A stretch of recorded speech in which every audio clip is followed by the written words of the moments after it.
Welcome to another edition of the Ultimate Weigh-In Show. I'm your host, Manpreet, aka MMA Lock of the Night, and your boy on social media at MMALOT. And this week we're going over UFC London, headlined by a heavyweight fight between Tom Aspinall and his toughest test today, perennial top heavyweight Curtis Blaydes. We are going to get a lot of questions answered tomorrow, and I cannot wait for it. The other part that I'm most excited about is the fact that it's an afternoon card for us over here on the EST side of things.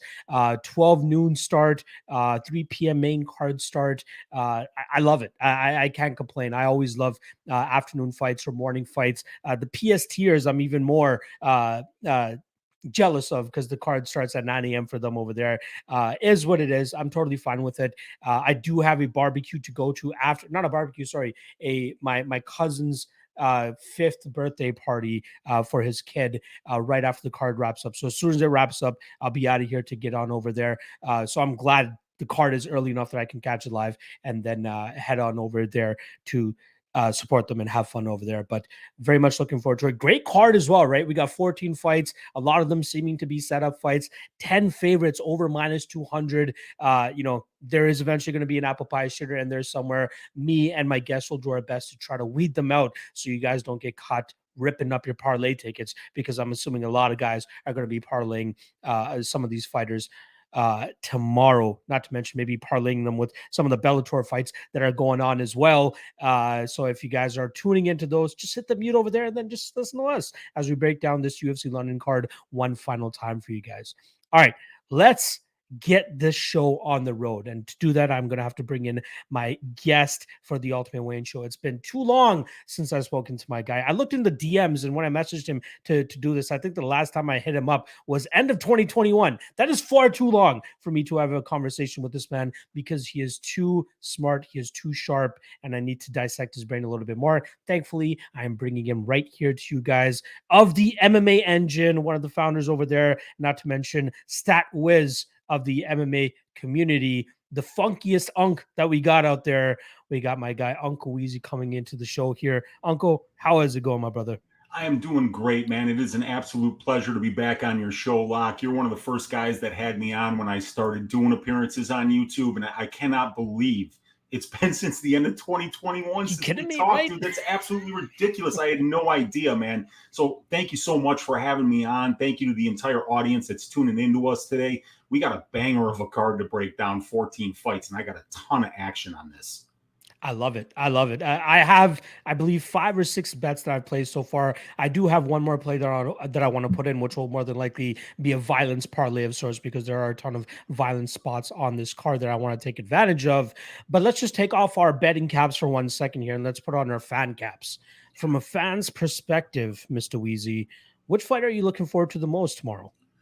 Dude, I don't even, it's almost impossible to say, because there are so many bangers. I mean, Herbert Nelson, as a fan, somebody's going to get their head punted into the cheap seats here. Mokaev Johnson, to see such a prospect like Mokaev, debut. I mean, Charles Johnson debuting against Mokaev here, a really experienced 5-round veteran.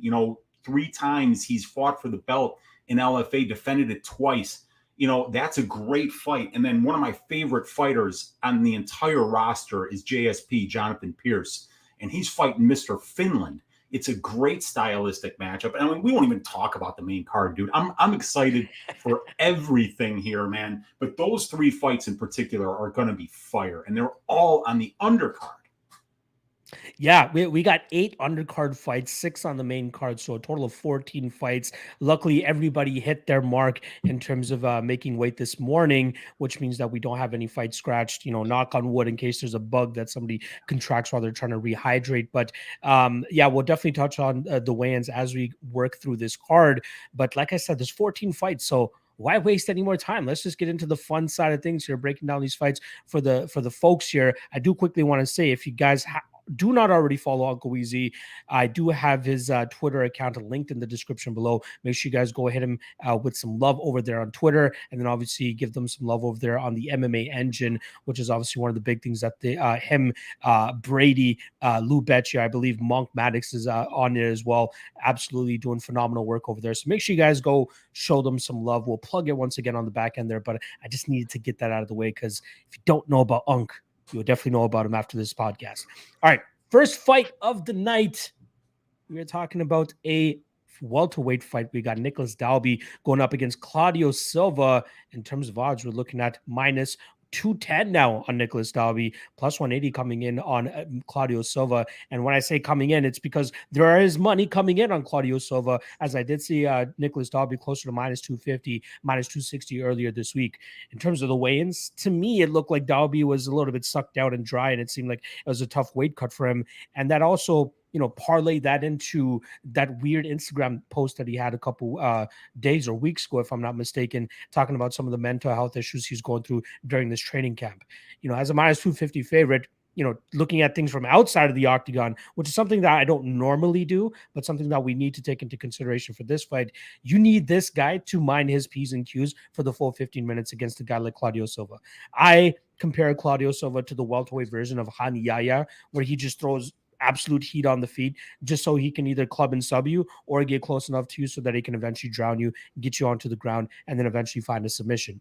Their secret's out, right? Claudio Silva has a horrible gas tank, which is why fighters are able to distance themselves as the fights start to go deeper into rounds. Danny Roberts, unfortunately, ended up having that phantom tap against him in the third round a couple of fights ago for Claudio Silva. But since then, he's lost 2 decisions, obviously to Court McGee, and the other name is escaping me at this moment right now. James Krause, yes, my guy, James Krause. But you do see those fights kind of getting wider and wider as the fight goes deeper. But it's not to the point where I remember, I was one of the guys as well that would always try to hammer that Krause round 3 or that Court McGee round 3, thinking that Claudio Silva drops off enough that those guys can take advantage of that. But Claudio has shown that he just has that veteran durability, that he can still stay in there, even if he's huffing and puffing, hands on his knees. I don't expect Nicholas Dalby to turn it up too much in that third round to eventually get that finish, but I do think he'll do a good enough job in terms of staying away from Claudio Silva's grappling, being the more effective and more active fighter as well. And that's where I expect him to really pull away in this fight. As long as he doesn't get caught slipping, which I'm going to be honest, Uncle, I don't fully trust Dalby here, which is why this fight is going to be a total pass for me. But from a prediction standpoint, I do still stick with the Nicholas Dalby side. I do think he'll do enough to get a decision victory here. But man, that price tag is a little bit too wide for me to have full trust. What are your thoughts on this fight? Yeah, I'm right there with you, dude. I mean, it is too wide to be betting on Nick Dalby. When you're laying minus 230 or so, and earlier in the week, it was even more than that. You want to at least be able to say to yourself, there's a good chance my guy is going to finish his opponent. Because if you're laying minus 230 and then you're going to let it go to the judge's scorecard, Sal D'Amato is going to be in the house, Chris Lee's going to be in the house. It's just not something you want to be in the habit of doing long-term if you want to be a long-term profitable gambler. You just don't lay juice like this on guys that are in close fights. And Dalby's never been finished at the UFC level. Claudio Silva's never been finished at the UFC level. And guess what? Neither one of these guys has ever been finished as a pro, right? So the way I'm looking at this fight is I've got a bet on the over 2.5. I think it's at minus 130, minus 135. That way, I do think this fight's going to decision. I think both of these guys are very durable. And I think both of these guys don't have an ounce of quit in them.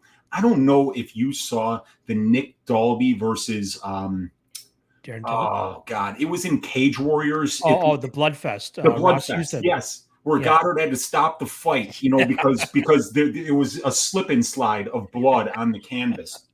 That's Nick Dalby for you. The guy could be bleeding like a stuck pig, and he's going to still be throwing punches.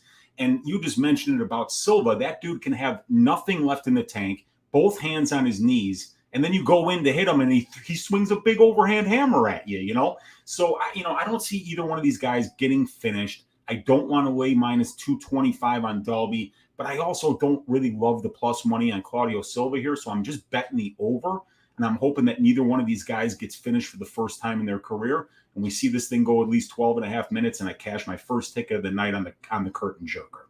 I love it. One thing that's actually been pretty prevalent with the curtain jerker fights has been the underdogs bringing the upside, right? Do you have a specific statistic on that? Because I feel like you would.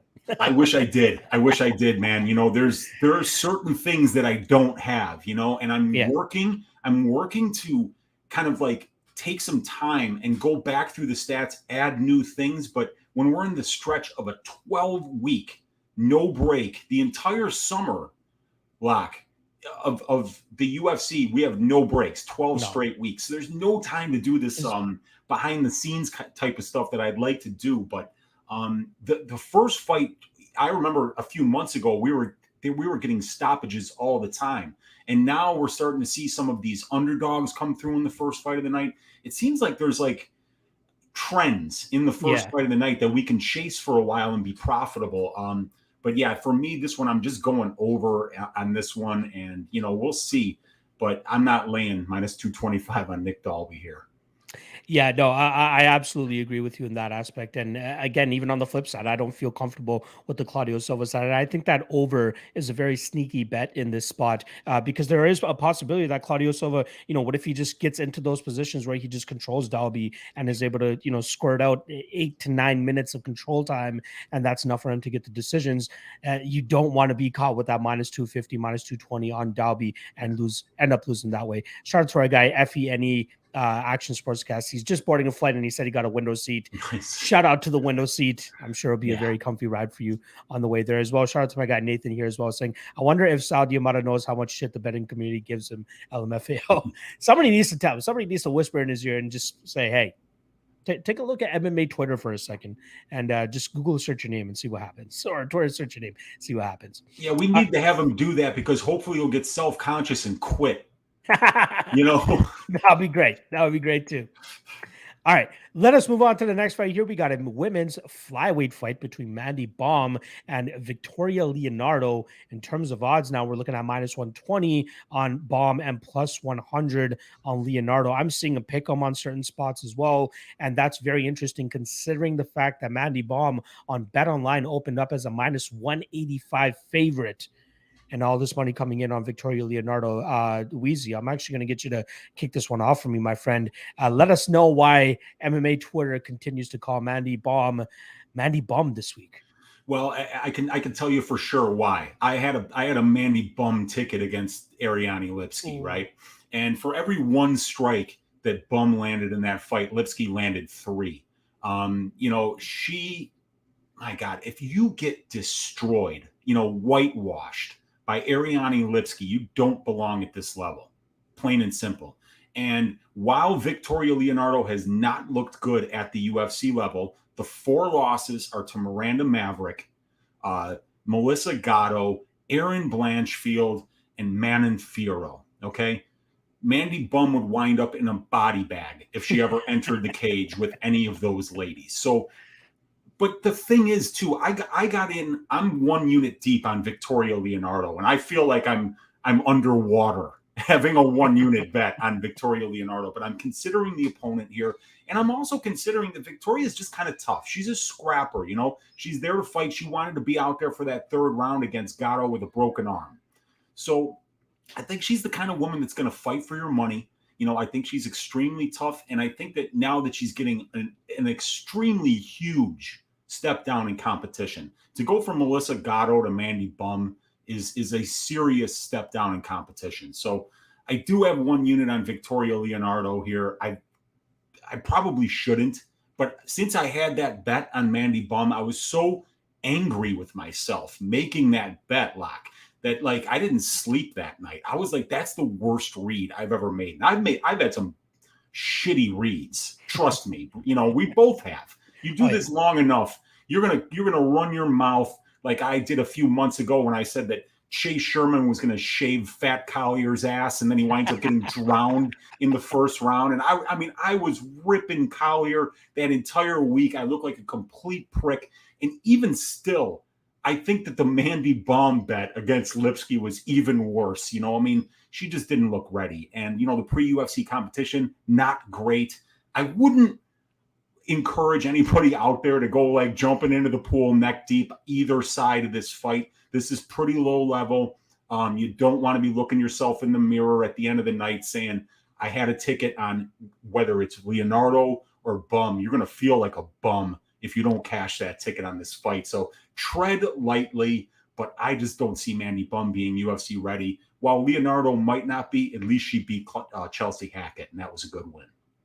I'll say this. I feel like I'm still washing the shame off myself from betting Mike Rodriguez as heavy chalk against Danilo Marquez. Like, I'll never forgive myself for that. And that's probably how you feel about picking Mandy Bohm against Ariane Lipski. But hey, at least you didn't pick or play heavy chalk and then get let down the way that I did against Mike Rodriguez. I want to say this in regards to women's MMA. And I know a lot of people usually feel this way about the lower level fights, like this one being that perfect example of, why are we betting this fight? Like, I feel like women's MMA just continues to get this like this bad rap, and like we get this.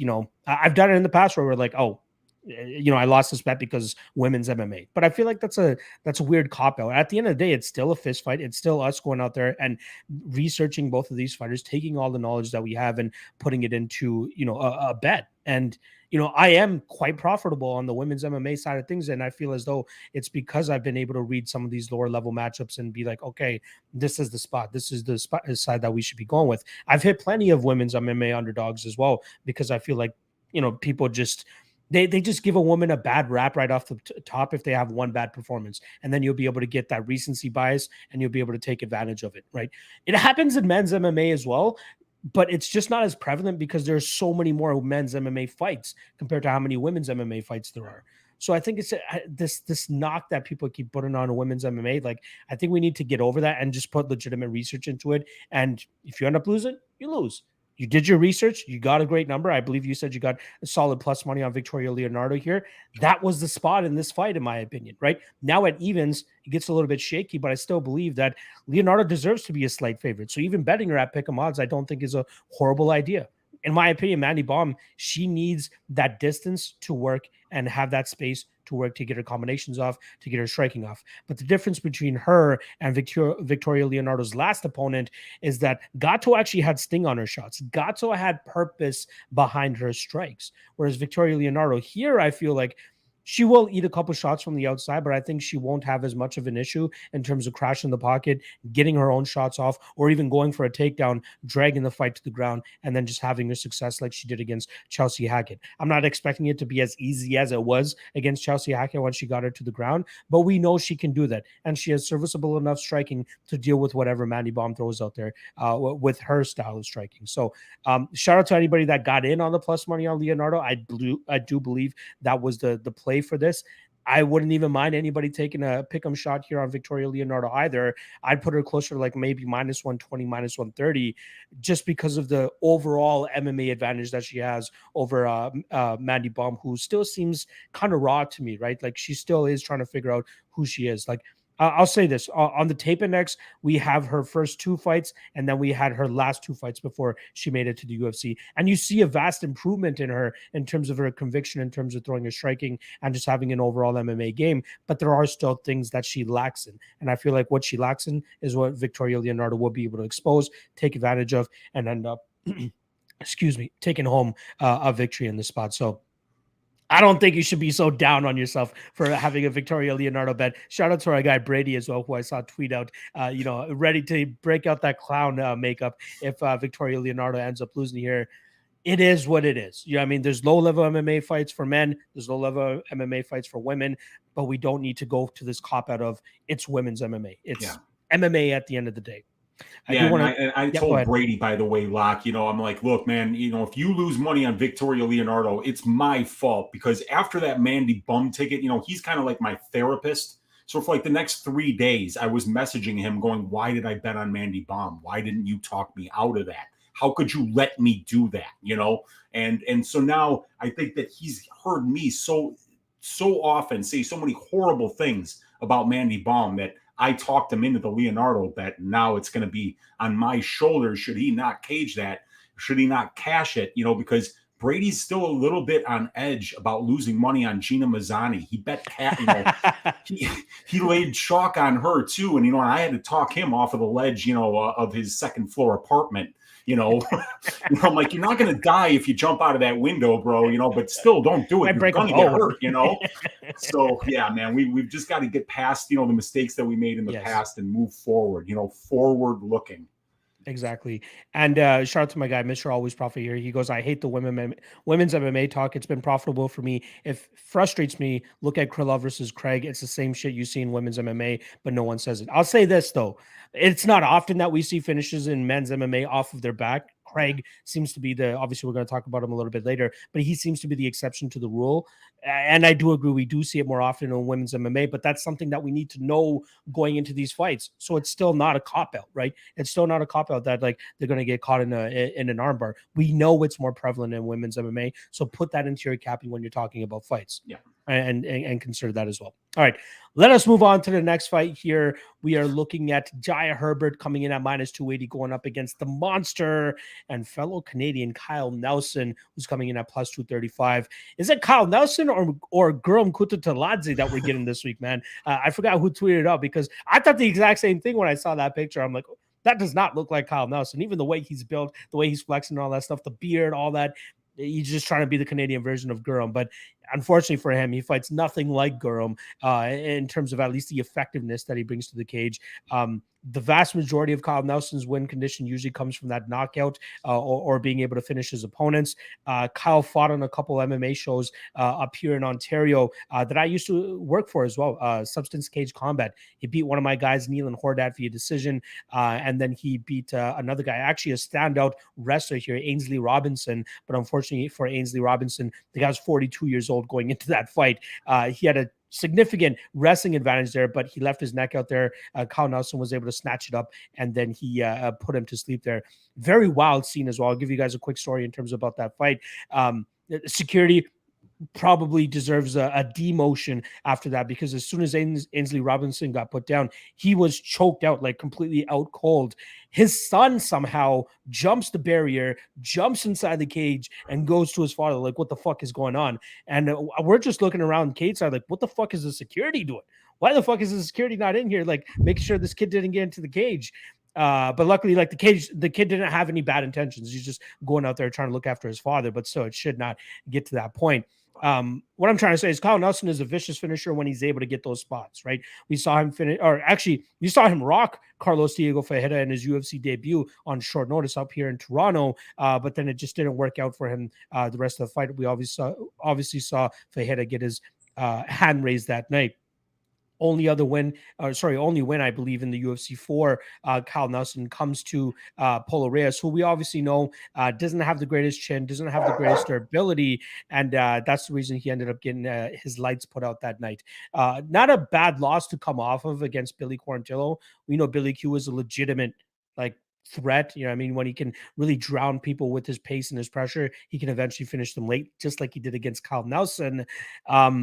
In regards to Jai Herbert, he is the better fighter here. There's no secret, right? Better combinations, better footwork, better power. Maybe not better power, but just better striking overall. He does a really good job in terms of putting his combinations together and putting it on his opponents. He has good finishing ability, is what I should say. And I think he could do that here against Kyle Nelson, but it's just so hard to trust -280 with as much durability issues as Jai Herbert has, and mix in the fact that Kyle Nelson has tremendous power as well. Obviously, Kyle is coming up to 155 pounds. That's been the big narrative this week. Actually, there's been a couple weight changes throughout this card that we'll talk about, but this is the first of which. Can Kyle Nelson's power come over to 155 pounds? Well, we'll be able to find out here against Jai Herbert, who is probably one of the least durable lightweights that we have on the roster.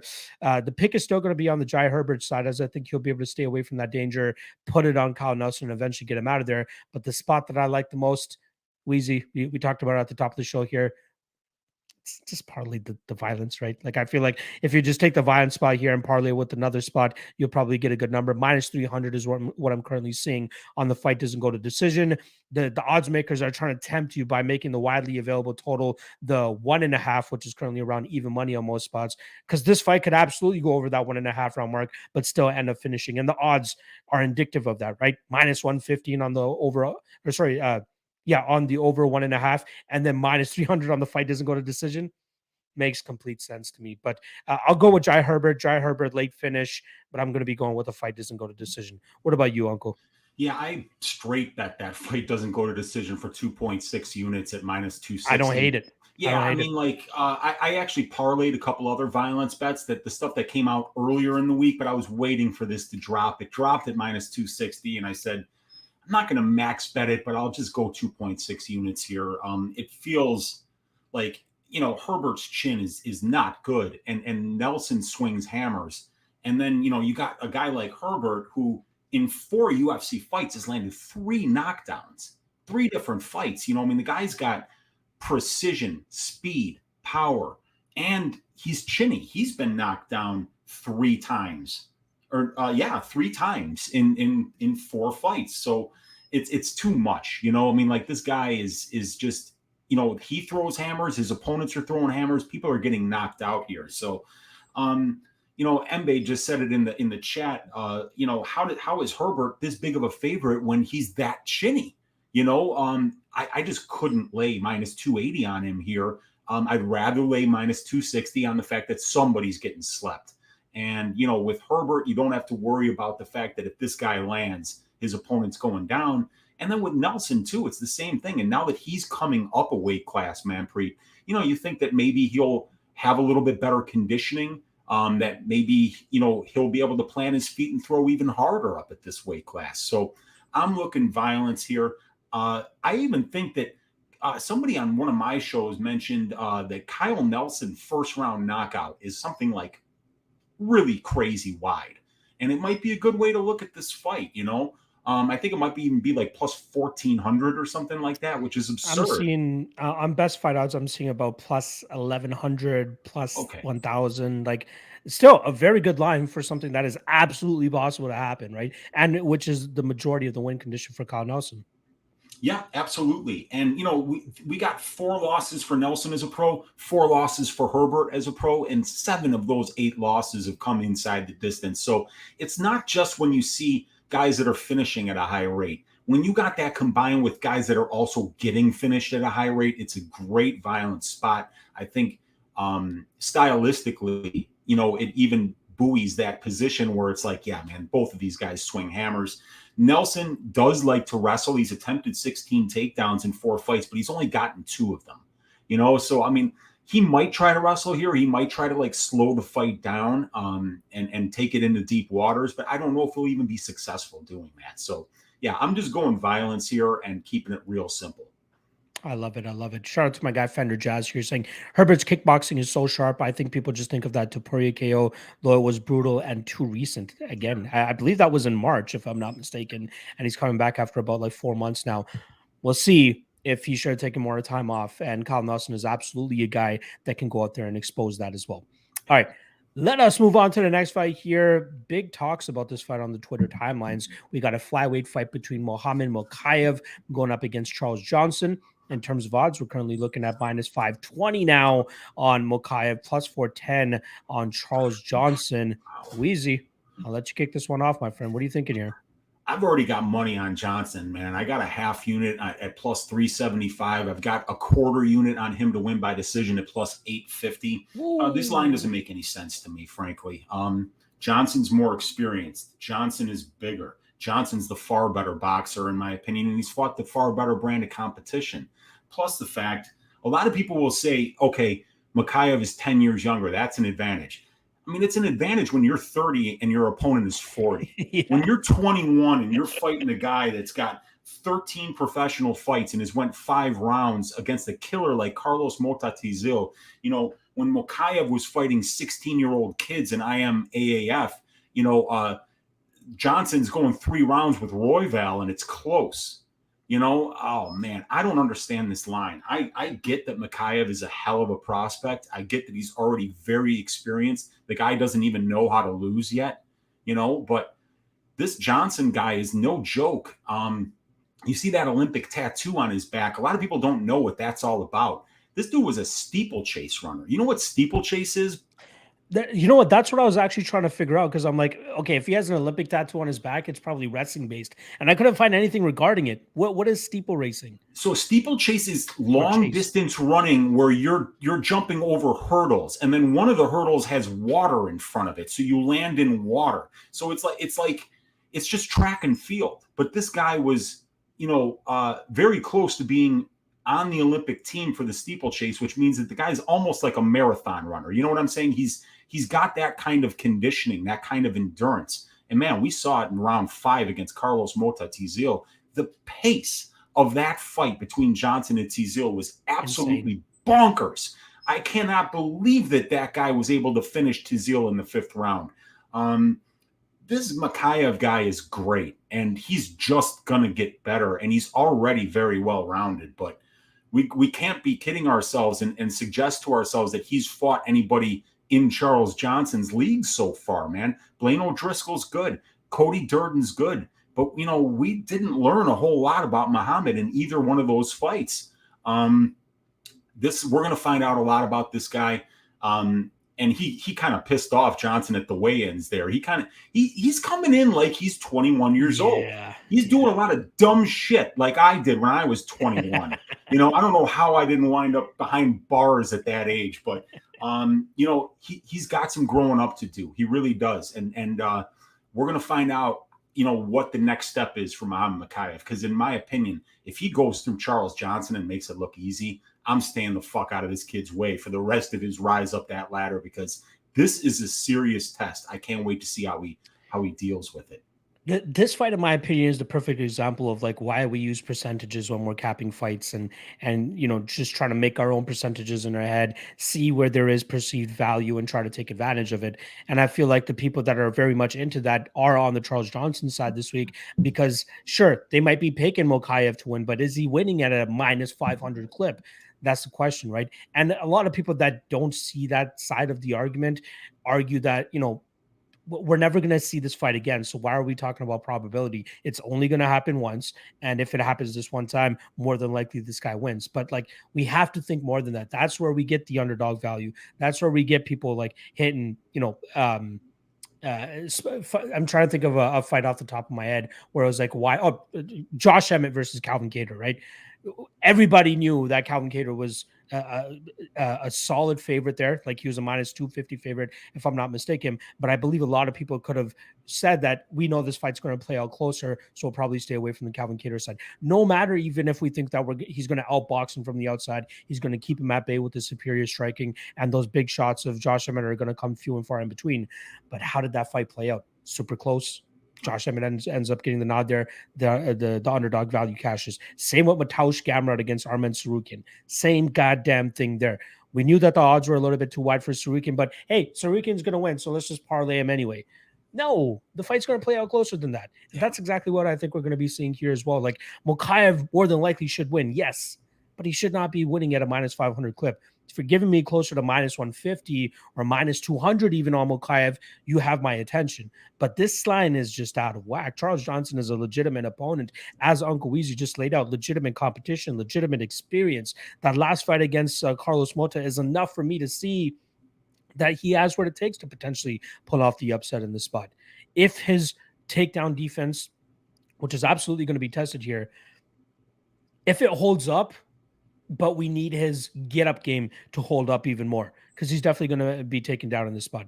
If he can work enough on his get-ups to get this fight back into his realm where he is the more superior striker, with the other side on Mokaev, like, he is still working on his striking. His bread and butter is that wrestling. That's why you see him in all of his fights going for the takedown almost immediately. His striking is more so flash than anything right now. There's not much substance to it. It's just throwing strikes out there to be busy, essentially, and then eventually just looking to get this fight to the ground. That's his ultimate goal. Charles Johnson, if he keeps this fight in the striking, he is clearly the better striker. He should be able to leg kick his way to getting on the inside and ripping more shots with his hands and his punches and his strikes once he closes the pocket. That's where I think he has the advantage, and a good snipe on your end in terms of taking the decision prop as well at that plus 800, plus 900 line, which kind of parlays into my next bet that I think is pretty good for this, is the over 2.5. I do expect this fight to go the full 15 minutes, and that currently sits at minus 120. I think it's going to be a competitive fight. I don't think Mokaev gets him out of there quickly, and Johnson, I don't think he gets him out of there quickly. I think it's going to be a slow, methodical fight, and I think that Johnson has enough chops to make that plus. I took plus 360 because I was starting to see everybody else start to hop on it, and I thought, okay, maybe people are starting to realize that this line is too wide, and I thought we were going to continue to get action on him, maybe bring him down to plus 300, but it's starting to go the other way, right? It's getting to the plus 400 mark. I think he is going to look much better than that plus 400 indicates. I'm taking a little bit of a shot on him here. 1 unit shot at plus 360, sorry, is what I got. And I feel pretty confident about it. But before we move on to the next fight, Uncle, there is one question that needs to be answered. Courtesy of our guy, Diehard MMA Podcast, Clint, asking for your opinion on Charles Johnson's haircut. Please humor the crowd. Okay, so yeah, I've broken one of my own rules. After making TJ Brown my ass shaving of the week against Nurdenbeka Shayalan, I saw him come out with that bullshit haircut, and I was like, man, that's just a bad decision. And if you can't make good decisions in the barber's chair, how are you going to make good decisions when you're in a cage in your underwear and the guy across from you is trying to kill you, right? I love it. And then I saw Charles Johnson's haircut, and I'm like, my God, it's a disaster. Man, it's an absolute disaster. But you know what? See, this is why I broke my own rule. If you're betting on a bad haircut and you're laying minus 200, get ready to cry that night because you're going to lose that bet. But if I'm getting plus 375, I can look myself in the mirror at the end of the night. I could say, hey, look, it was a 21% implied probability. You're not going to hit those. You hit those 1 out of 5 times, you're doing okay. So I can step back, but it is awful. His haircut is awful. I don't know what he's doing there. He's got to shore that up, man. I don't know what he's thinking. See, you're talking about like bad decisions in the barber chair, right? But like, what if it's a crazy decision and that he can bring that craziness inside the cage, right? Just got to think about it. Like you're thinking about a glass half empty. I'm thinking about a glass half full here. Right. That's what we're looking at. I'm not sure what the inspiration is behind the haircut. Is what it is. It's gotten him to the UFC. Let's see if he'll be able to, make a statement in his first UFC fight as a big underdog. All right, let us move on to the next fight here. We got a featherweight fight between Jonathan Pearce and McCann Amirkhani. In terms of odds, we're currently looking at minus 190 for Jonathan Pearce, plus 160 to return on McCann Amirkhani. I took the juice here on Jonathan Pearce at minus 183. I do think he's the better fighter overall here. His grappling is definitely going to be tested, as McCann is definitely one of the better guys, but I think it's only going to be tested for about 6 or 7 minutes before McCann starts huffing and puffing. Now, some people have been giving shit to Jonathan Pearce for his last performance against Christian Rodriguez. Everybody was on the inside the distance line there thinking that, oh, this kid is taking the fight on short notice up a weight class. Jonathan Pearce's size should be more than enough for him to go out there and just pummel this kid. But what I think people failed to realize that night was that Christian Rodriguez is the truth. That kid has a bright future. And when he comes back to the UFC in his proper weight class, we will see every ounce of that potential. I have no doubt about it. I think that kid has top 15 potential once he really starts to round out his skill set and get that proper training, especially now that he's aligned himself with Fight Ready MMA. Very much looking forward to seeing what he brings to the table. But I think when we, 2, 3, maybe even 4 years down the road, look back at this Jonathan Pearce and Christian Rodriguez fight, we're going to be like, oh, okay, well, we'll give you the benefit of the doubt now, JSP, because this kid is actually that damn good. JSP, when he's at his best, he's able to overwhelm his opponents, really put the pressure on him, just like he did against Omar Morales and the way that he did against Kai Kamaka. And I can see him doing a similar thing here to McCann Amirkhani, but I just don't know if he'll come right off the bat with his grappling as he usually does, right? Does he want to mix up on the ground with McCann right off the bat? I'm not 100% sure about that. I know that he's been working his submission defense very hard here so that he doesn't get caught in one of those patented anacondas or dart strokes from McCann, which gives me enough confidence to believe that he should be able to win the rest of this fight, right? I think he's the better striker, albeit his striking defense a little bit questionable at times, but McCann's no Israel Adesanya with his striking, so I'm not too worried about that aspect. But I'm looking forward to the grappling and wrestling exchanges. I'm hoping that there's a good amount of them in the first, 5 minutes of this fight, because I think that JSP will be able to hold on to that cardio a lot better than McCann, start to take over, maybe finish McCann later in this fight, but I do think he'll probably just outpoint him, take this fight via decision. But I don't mind that minus 183 line that I currently have. I'm seeing minus 175 on 5 dimes right now. I see minus 190 on DraftKings, minus 185 on BetMGM. I think that's an accurate line, and I think JSP gets his hand raised once again and continues this winning streak that he's on. What are you thinking here? You like the dog a little bit more, or you think JSP gets it done? I actually do have a small bet on Amirkhani first round sub here because I got it at plus 800. But look, Jonathan Pearce is one of my favorite fighters on the entire roster. I mean, this guy is amazing. And I love people that use their cardio as a weapon. And when you have good wrestling to mix in, that's a great way to drown an opponent. And we've seen Pearce do it a couple of times. Morales, the Contender Series fight. If you really want to see somebody break, watch Billy Quarantillo on the Contender Series and watch Jonathan Pearce on the Contender Series. A masterclass in just drowning your opponent. And I'll never forget when I watched that interview with Pearce before the Contender Series fight. What he left the interviewer with was, he said, "I'm going to walk forward until he's not there." And I'm like, and then you watch the fight and you're like, holy shit, he did exactly what he said he was going to do. He walked forward until that dude wasn't there. And it was brutal to watch. Okay. So Amirkhani is a guy that is notorious for having bad cardio. And I love when I hear people say shit like, "Oh, you didn't hear that most recent interview of McCann? He said he's not going out and partying all the time now." Oh, great. At the age of 32, I'm sure McCann is going to get back in the gym, stop partying, stop crushing ass, 25 fights into his pro career, and now he's going to start taking shit seriously, and that his cardio is going to hold up against JSP. It'd be like me saying, you know what I did, Manpreet? I went out back and I kind of like jogged for like 5 minutes, and now I'm ready to race Usain Bolt. I mean, it's not going to happen, dude. This guy's cardio is not going to be in the same stratosphere as JSP's. So I kind of feel like McCann, his best win condition is to go out there when they're both dry, when they're both got all their energy, and to catch JSP slipping, because JSP has done that. He puts himself in bad spots. And he puts himself there because he's never going to tap. Even if you do choke him out, you're putting him to sleep. JSP ain't tapping. He's not. He's going to trust his chin, and that works for him. That guy's got a really good chin. He trusts it. And, another thing that he said in that interview before the Contender Series fight was he talked about how he got jumped after one of his first professional fights. They beat the shit out of him. Like 5 different dudes, jumped him outside of a fight. They put him into a coma. He was in the hospital for a couple of weeks. And he said, nobody's ever going to, if I can get through that, there's nothing that anybody's going to do in the cage to me that's going to scare me. So I love this dude. I'm such a Jonathan Pearce fan. I'm still waiting for this line to come down a little bit so I can bet him. But I'm picking Pearce to win this fight. I think he's going to finish this dude late second, early third round. And I can't wait to see him do what I know he's going to do, which is just absolutely use that conditioning, that pace, that volume to break McCann Amirkhani late in this fight. Well, what's the line that you got on the first round sub again? I think I got plus 800 on Bet Online when it came out. So I don't know if it's there anymore, but I didn't think I'd see any better than that.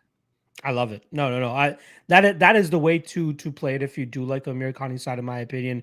I just don't think he'll win outside of round 1. I'd be surprised if JSP gets caught in any type of submission after round 1, considering the pace and pressure I'm expecting in that first round. So, not a bad spot, right? Again, and there is no issue in terms of betting against the guy that you're predicting to win if you're getting the right line. And I think that you got exactly that here with that first round sub. All right, let us move on to the next fight. We got another fight here. I believe it's, at featherweight. We got the biggest favorite on the card here, Nathaniel Wood, minus 600 now, going up against Charles Rosa at plus 450. Weezy, I'll let you kick this one off, man. Do you think Wood deserves to be this big of a favorite in his featherweight UFC debut? Yeah, that's the weird thing about this one. You wouldn't expect him to be this big of a favorite coming up a weight class, but the reason that he is because we've all seen what Charles Rosa's been up to lately. I mean, I said this on, I don't know if it was Stat Diggers or just the tip, but I kind of feel like Rosa's kind of like part of the old era of the UFC where, you could be a black belt in jiu-jitsu, fight a striker, the guy winds up in your guard and you put him in a triangle and you win, and then but you watch the way that he's been fighting lately. I mean, this guy folds like a lawn chair anytime anyone tries to take him down. He's happy to play jujitsu off his back and not even come close to getting submissions. So he's giving up so many minutes on the ground that it's really hard to bet on this guy. In addition to that, you look at the striking metrics for Wood, and they're off the charts. I mean, this guy lands so many more strikes than his opponents do. He throws so much more volume than his opponents do. And then when you just watch him in the cage, everything looks smooth. Everything looks just beautiful, the way that he's out there doing his thing. But when you lay that kind of juice, you have to be aware of anything that could potentially get in your way. Wood hasn't been in that cage in a minute. He's coming up a weight class. And he's facing a guy in Rosa who's more experienced than him, has been around for a very long time. Tread lightly here. But the thing that I saw is that nobody's really submitting Rosa, right? If you look at Rosa, 7 losses at the UFC level, only one of them has been inside the distance. So I kind of feel like Wood being up a weight class, maybe the power won't translate as well. There's no quit in Charles Rosa. So the way that I saw to play this was the fight goes to decision was sitting around minus 180 earlier in the week, but Nathaniel Wood by decision was around minus 130. So I kind of feel like Rosa's such a bad minute winner. He's not a great striker. He's got bad takedown defense. He doesn't really get takedowns in his own right. And Wood's defending takedowns at a 75% clip. Wood's grappling efficiency has been really good at the UFC level, while Rosa's grappling efficiency has been really bad. So I see Wood being the minute winner. I see this fight going the distance. So Nathaniel Wood by decision at minus 130 made it into my greasy 4-leg parlay this week. I don't mind it. The blueprint's out there, right? Like we said, since the Bryce Mitchell fight, it seems evident the way that you can go out there and beat Charles Rosa. Put him on his back, have good enough submission defense that you don't get caught in anything, and he should be able to grind this fight out. Like Charles Rosa is just too comfortable off of his back and just comfortable with being grinded out in those spots. Nathaniel Wood can absolutely take that approach and use that to his advantage and win this fight. Right.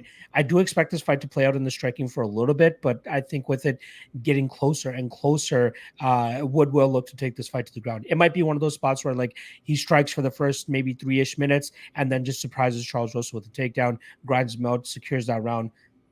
Rinse, repeat for the next 2 rounds. And I think probably that's what we're going to get. My stomach gets a little bit queasy parlaying a minus 600. I mean, I just, it's MMA at the end of the day, right? Yeah. Anything could happen. Maybe Nathaniel Wood doesn't come out with any grappling and we get a closer fight because Charles Rosa, as much as we want to shit on him, not the worst striking either, right? Yeah. Like he has a karate style in one stance. He has a more boxing based style in a different stance. And he can use that effectively here against Wood, who's not going to have that range that he normally has when he was fighting at 135 pounds. Maybe it might take him a little while in terms of finding that range and being able to maintain the distance as well as he did down at 135 pounds. But I still end up on the Wood side. I think the line is a little bit crazy. I think it's due to the fact that of the recent run of Charles Rosa.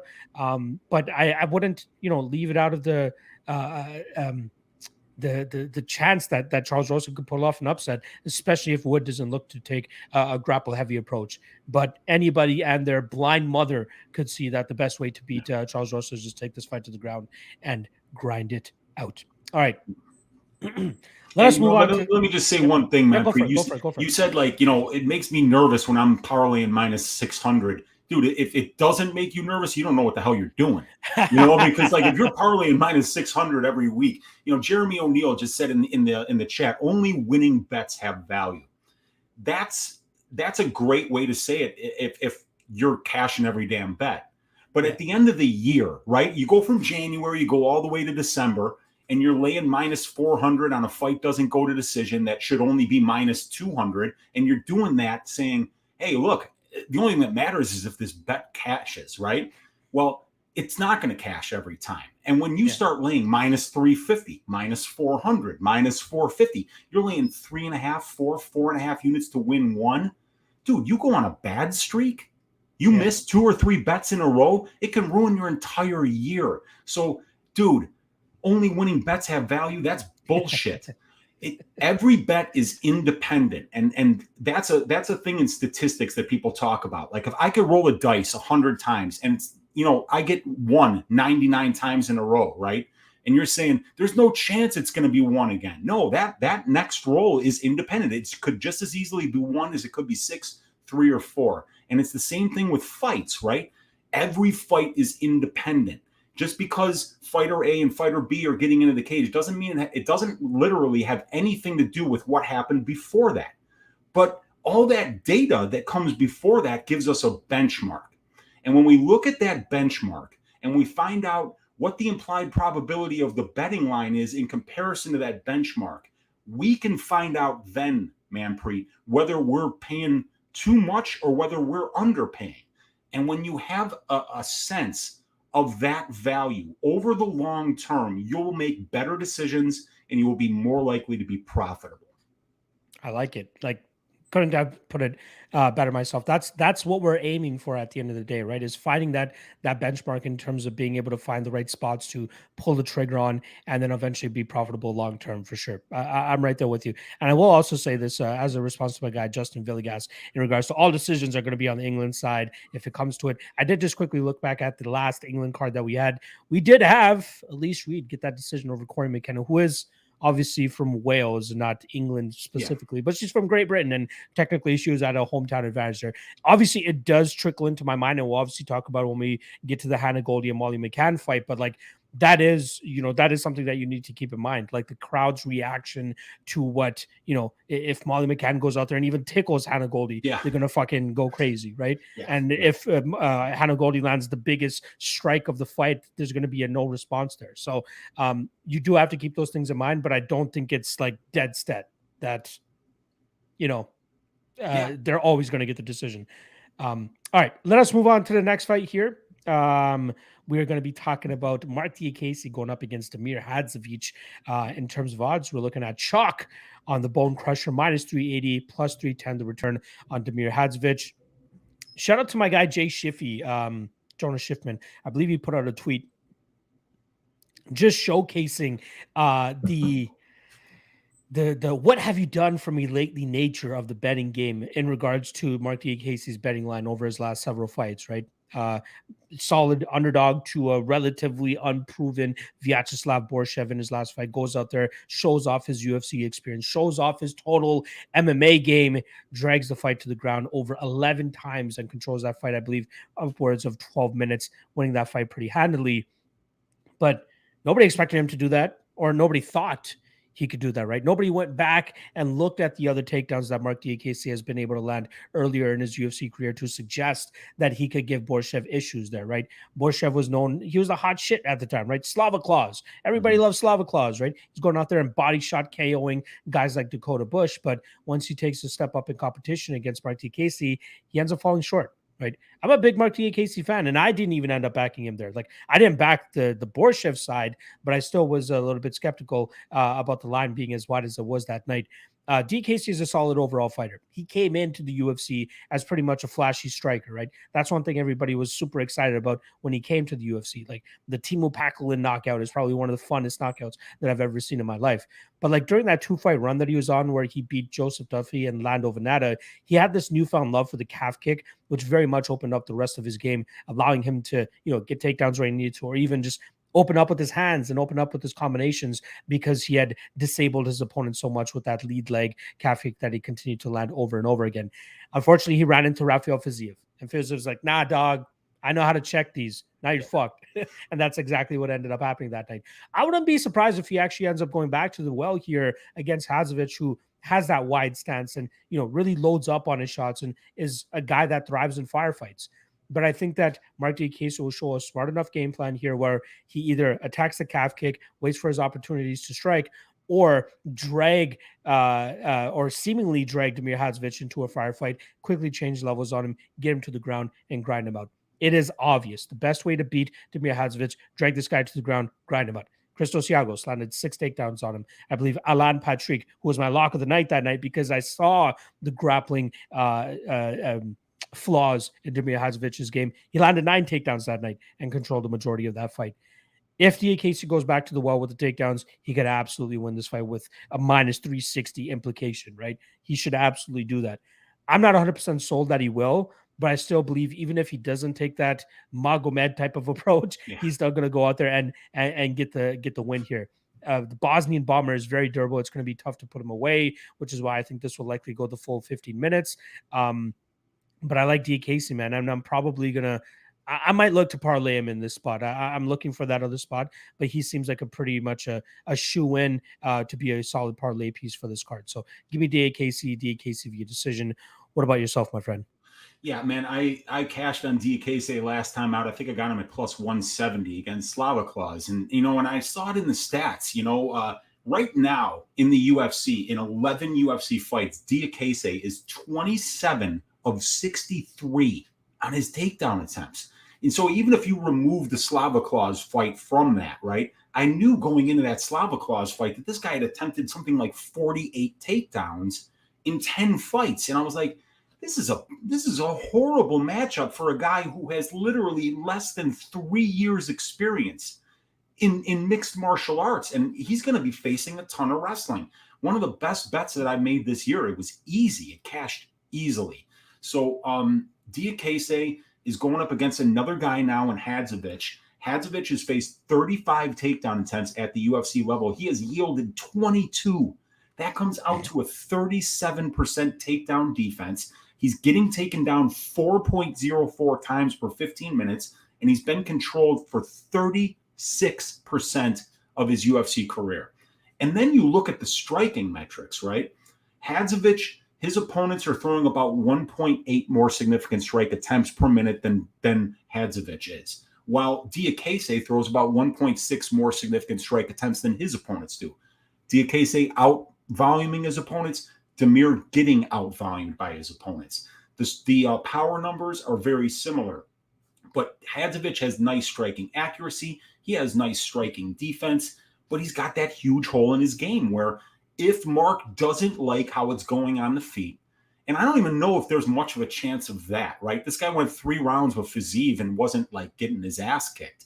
So if Fiziev isn't, destroying this dude on the feet, is Damir Hadzovic going to do that? Yeah, he could. Demir's a really good striker. You see his fight against Medeiros, and he looked fantastic there. But Diakiese, the second he doesn't like how it's going on the feet, he's going to take this guy down and win minutes there. And we've seen him do it over and over again. For a guy with a pure kickboxing background to be sporting a 43% takedown accuracy, over 25% control time, and averaging 3.17 takedowns per 15 minutes, and he's showing great fight IQ. That's the killer thing there, Manpreet. You gotta love when fighters know when to box and when they know when to wrestle. And when they're doing those things, when they're making those choices, they're making those choices through the lens of not whether they're going to be comfortable, but whether their opponent is going to be uncomfortable. And Diakiese has done such a good job of that. I think he's a fantastic parlay piece for this week. I've got a real square 4-leg parlay, and Diakiese is one of the legs of that. I don't hate it. I really don't hate it, honestly. Like the Bosnian bomber is a fun fighter. He wants those firefights, but you got to match him up accordingly. You can't match him up against a guy that's going to be taking him to the ground and trying to grind it out that way. Sure, he goes for takedowns himself. It's not like he's the only guy that's just just succumbing to takedowns. Like he took down Yancy Medeiros twice as well. Like he has that overall game, but he's just not at that level to utilize it against guys of Mark Diakiese's level, in my opinion, which is why he's such a big favorite in this spot. All right, let us move on to the next fight here. It is the prelim headliner. We're going to be looking at Leavitt Klein going up against Mason Jones. Oh, what's that? Did you say chalk again?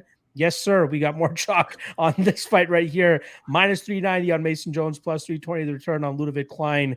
I'll let you kick this one off, my friend. I'm feeling like you're going with the Mason Jones side, but just tell me why you're going to be doing it. Yeah, Mason Jones is Uncle Weezy's ass shaving of the week, man. Preet. I think he's coming out there and he's going to do really bad things to Leavitt Klein. I am a huge fan of Mason Jones. This guy is super fun to watch. A 2-division champion in Cage Warriors, 155 and 170. Right. And Leavitt Klein is a 145er who's been moving up to 155 because he's having a hard time making that cut. Jones, judo black belt, really well-rounded mixed martial artist here. And you know what? Both of these guys are only 27 years old. So, we've got room for improvement for both of these guys. I mean, at 27 years of age, Klein already has 22 pro fights. And for Mason Jones, it's 13 professional fights in under 5 years. So this guy's fighting about 3 times a year right now. Very impressive, very active. And the same thing with Leavitt Klein here. But we got a southpaw versus orthodox matchup here. And with Klein, what you really have to watch out for is the straight left and that left head kick. And they're going to be open for business against Mason Jones here because Mason Jones is an orthodox fighter. He's going to have his left hand going to be the jab hand. And Mason Jones has got a great jab, but it's hard to use your jab to set up other strikes when you're fighting somebody in the opposite stance. But all that being said, man, I just don't like some of these things that I'm seeing from Klein. For instance, he's getting outstruck at the UFC level. And he's facing guys like Shane Young, Trezano, Nate Landwehr, Devontae Smith. These guys are not volume monsters, especially Trezano and Young. Mason Jones is throwing 14.91 significant strike attempts per minute, and his opponents are throwing 10.53. So even though his opponents are throwing a ton of volume, Mason is making them look lazy with his volume.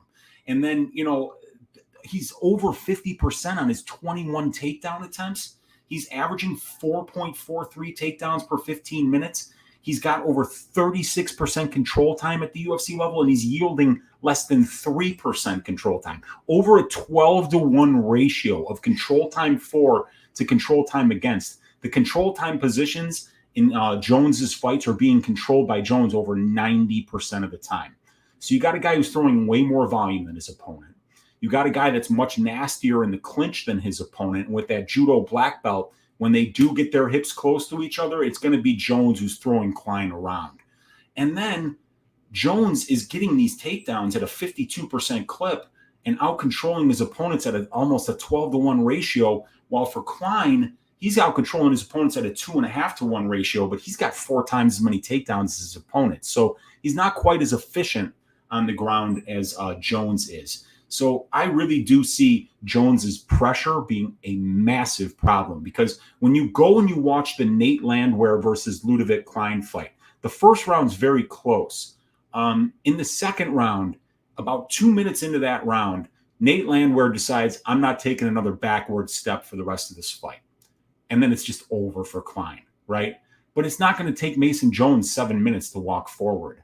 He's going to start walking forward probably 3 seconds before the fight starts, and he's not going to stop until Klein's done. So I think Jones is going to be shaving Klein's ass. I think he's going to get it done late, inside the distance, probably late second, early third round. And he's the second leg of my very square 4-leg parlay this week. I don't hate it. I really don't hate it, man. I'm a big Mason Jones fan. The only thing that kind of worries me is that chin is eventually going to go. And Leavitt Klein, that's one of his best weapons is his power, right? That left down the middle, that left high kick. Like, he's very good with landing those. It's just he doesn't put anything in front of it, which is why he telegraphs a lot of them, which is why guys are kind of able to get away from most of those big power strikes that he throws, is that he just doesn't throw a jab in front of it. He doesn't, put any feints in front of it. It's more so just, I'm going to eventually land this power and it's going to knock you out. But if it doesn't, then he starts falling behind on the volume. He starts falling behind on the output. And that's exactly what would happen here with Mason Jones. Like, against Devontae Smith, the reason he ended up winning that was just control time, right? Just push him up against cage for almost 6 minutes of that fight, and just was overpowering him and out muscling him in those spots.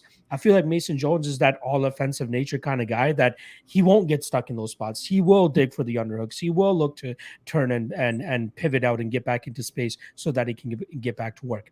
But I like what you're saying in terms of Mason Jones likely finishing this fight late, which is why I like the fight doesn't go to the decision. I will likely be looking to use that as my parlay piece. Actually, it's only around -180. I don't even know if I need to parlay that shit. I could probably just play it straight up, maybe 1.8 units to win 1 unit right there on that -180. But I was initially thinking it would be closer to that -250, -300 range, given the type of style that Mason Jones brings to the table with his striking, right? I know he has gone to a couple of decisions against Mike Davis and David Onama, but like, those are fights where you're like, the fight doesn't go to decision, could have hit at any moment here because of how many bombs these guys were landing against each other.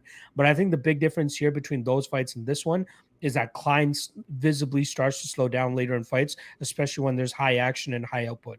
And that's exactly what we're going to be getting from Mason Jones here. So give me Jones, give me even Jones inside the distance, which is currently sitting at plus 100, -105 on certain spots. Not a bad line, but just to cover that potential Klein knockout, which could happen at any moment, I don't mind taking the fight doesn't go to decision at -180. So I'll go Jones inside the distance, and it seems like my guy Uncle Weezy agrees with me as well. All right. That wraps up the prelim portion of the breakdowns here. Shout out to the 130 live viewers that we currently have rocking with us on this Friday evening/afternoon, whatever you want to call it, depending on where you're at in the world. We appreciate you guys joining us. Make sure you guys hit that like and subscribe below if you haven't already. And also, make sure you guys check out my guy, Uncle Weezy.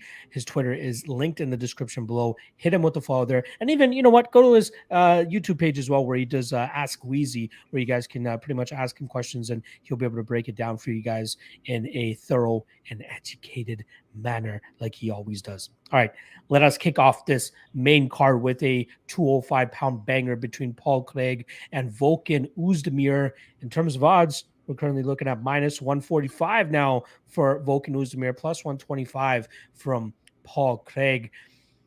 Interesting fight here, but I had to whip out the lock of the night stamp for this one because I love me some Volkan Oezdemir in this spot.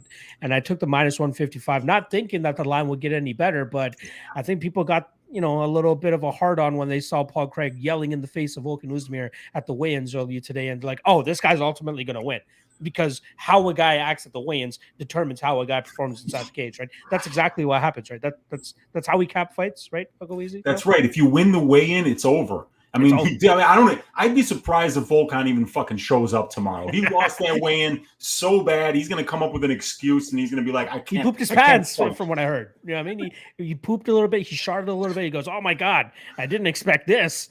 But no, let's get into the actual breakdown here, right? Like, Paul Craig, let's give him his flowers, right? 6-fight unbeaten streak, continues to go out there and defy the odds. Beats Jamal Hill as a big underdog, beats Nikita Krylov as a decent underdog there. The Mauricio Shogun Rua fight made my favorite fighter of all time tap to strikes, and that is just so hard to see as a fan, but that is just a further attribution of where Shogun Rua is at in his career.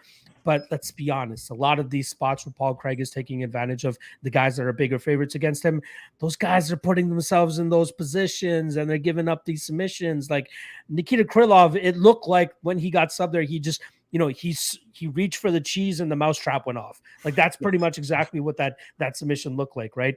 The Jamal Hill one, there were so many opportunities for Jamal Hill to get out of there and not mix it up in the grappling with Paul Craig, but he decided to stay in there and he ended up breaking his arm for his troubles in that spot.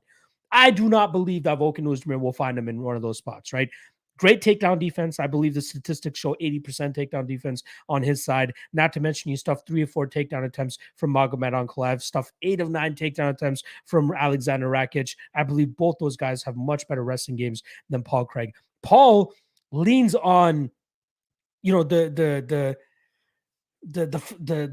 slippery, hopefully let me try to catch you in one of these guard pulls or one of these back takes, and hopefully I can submit you from those spots. I'd be surprised if Volkan puts himself in one of those spots to get his back taken or to get guard pulled and eventually have to tangle with Paul Craig on the mat. I think this is going to play out on the feet. I think that Paul Craig's striking, although improving, is still not on the level of a solid kickboxer of Volkan Oezdemir's his skill set. Even if Volkan Oezdemir does not knock him out in this spot, I think he'll be putting together the much better combinations, more damage, being more effective with his strikes, and ultimately getting his hand raised. I do think it comes by knockout, but I am not ruling out that this fight possibly goes the full 15 minutes because Paul Craig, you can put him away and still get slept, as we saw in that Nikita Krylov fight, right? But I think that Volkan has that atomic power that he can eventually find that chin of Paul Craig, put him out, similar to how Tyson Pedro put him out, similar to how Khalil Roundtree put him out. Like, it's not impossible for it to happen. I think the Cinderella story, of which we have 2 on this main card, I think this Cinderella story comes to a close in London. I think Volkan Oezdemir knocks him out probably in the first or second round and gets his hand raised.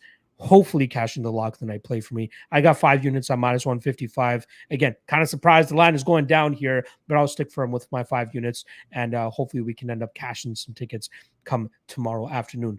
What do you think about this fight, Uncle? Am I too high on Volkan in this spot, or do you think he gets it done? Now, I don't have a problem at all with that bet, and here's why. It seems to me like if you're going to lose to Paul Craig, you have to put yourself in the position where he's most dangerous. It's very rare that Paul is actually taking you down and then getting you into a position where, he puts you there rather than you putting yourself there. Krylov put himself there. Jamal Hill put himself there. I mean, like, I remember watching that fight because I had fight doesn't go to decision. And I was like, I didn't care whether it was on the ground or on the feet. I knew somebody was getting slept, but Jamal put himself there, and hopefully Jamal learned from that, because I hear all the time people say, oh, I'm just as comfortable with my Brazilian jiu-jitsu as I am with my striking. And these people are always fucking lying. They're always lying, because you see at the stats, you're like, oh, okay, this guy has attempted 0 takedowns in 5 fights, and he's bragging about his BJJ. No, if your BJJ was that good, you'd be looking to take your opponent down and submit him. There's a reason why you don't grapple with Paul Craig, right? And you see guys like Krylov and Hill put themselves there, but I don't think Volkan's going to put himself there. The first thing that jumped out to me about this fight, Manpreet, was violence, right? You got Paul Craig, 21 professional fights, 20 of them have finished inside the distance. And then it's Volkan, 23 professional fights, 17 have finished inside the distance. So we've got 37 of these guys, 44 combined pro fights have finished inside the distance. Crazy. That's 84.1%. And even at the UFC level, it's 78.3% that their fights are finishing inside the distance. 18 of 23. It's 12 of 13 for Paul Craig, and it's 6 of 10 for Volkan Oezdemir. So even at minus 300, fight doesn't go to decision, which is a 75% implied probability. These guys at the UFC level are finishing 3.3% higher than that. And as pros, they're finishing 9.1% higher than that. So we can kind of hang our hat on the fact here that either Volkan's going to be very smart and he's going to not grapple with Paul Craig at all. And if that's the case, he probably lands a big shot and knocks out Paul. Or Volkan's going to be stupid.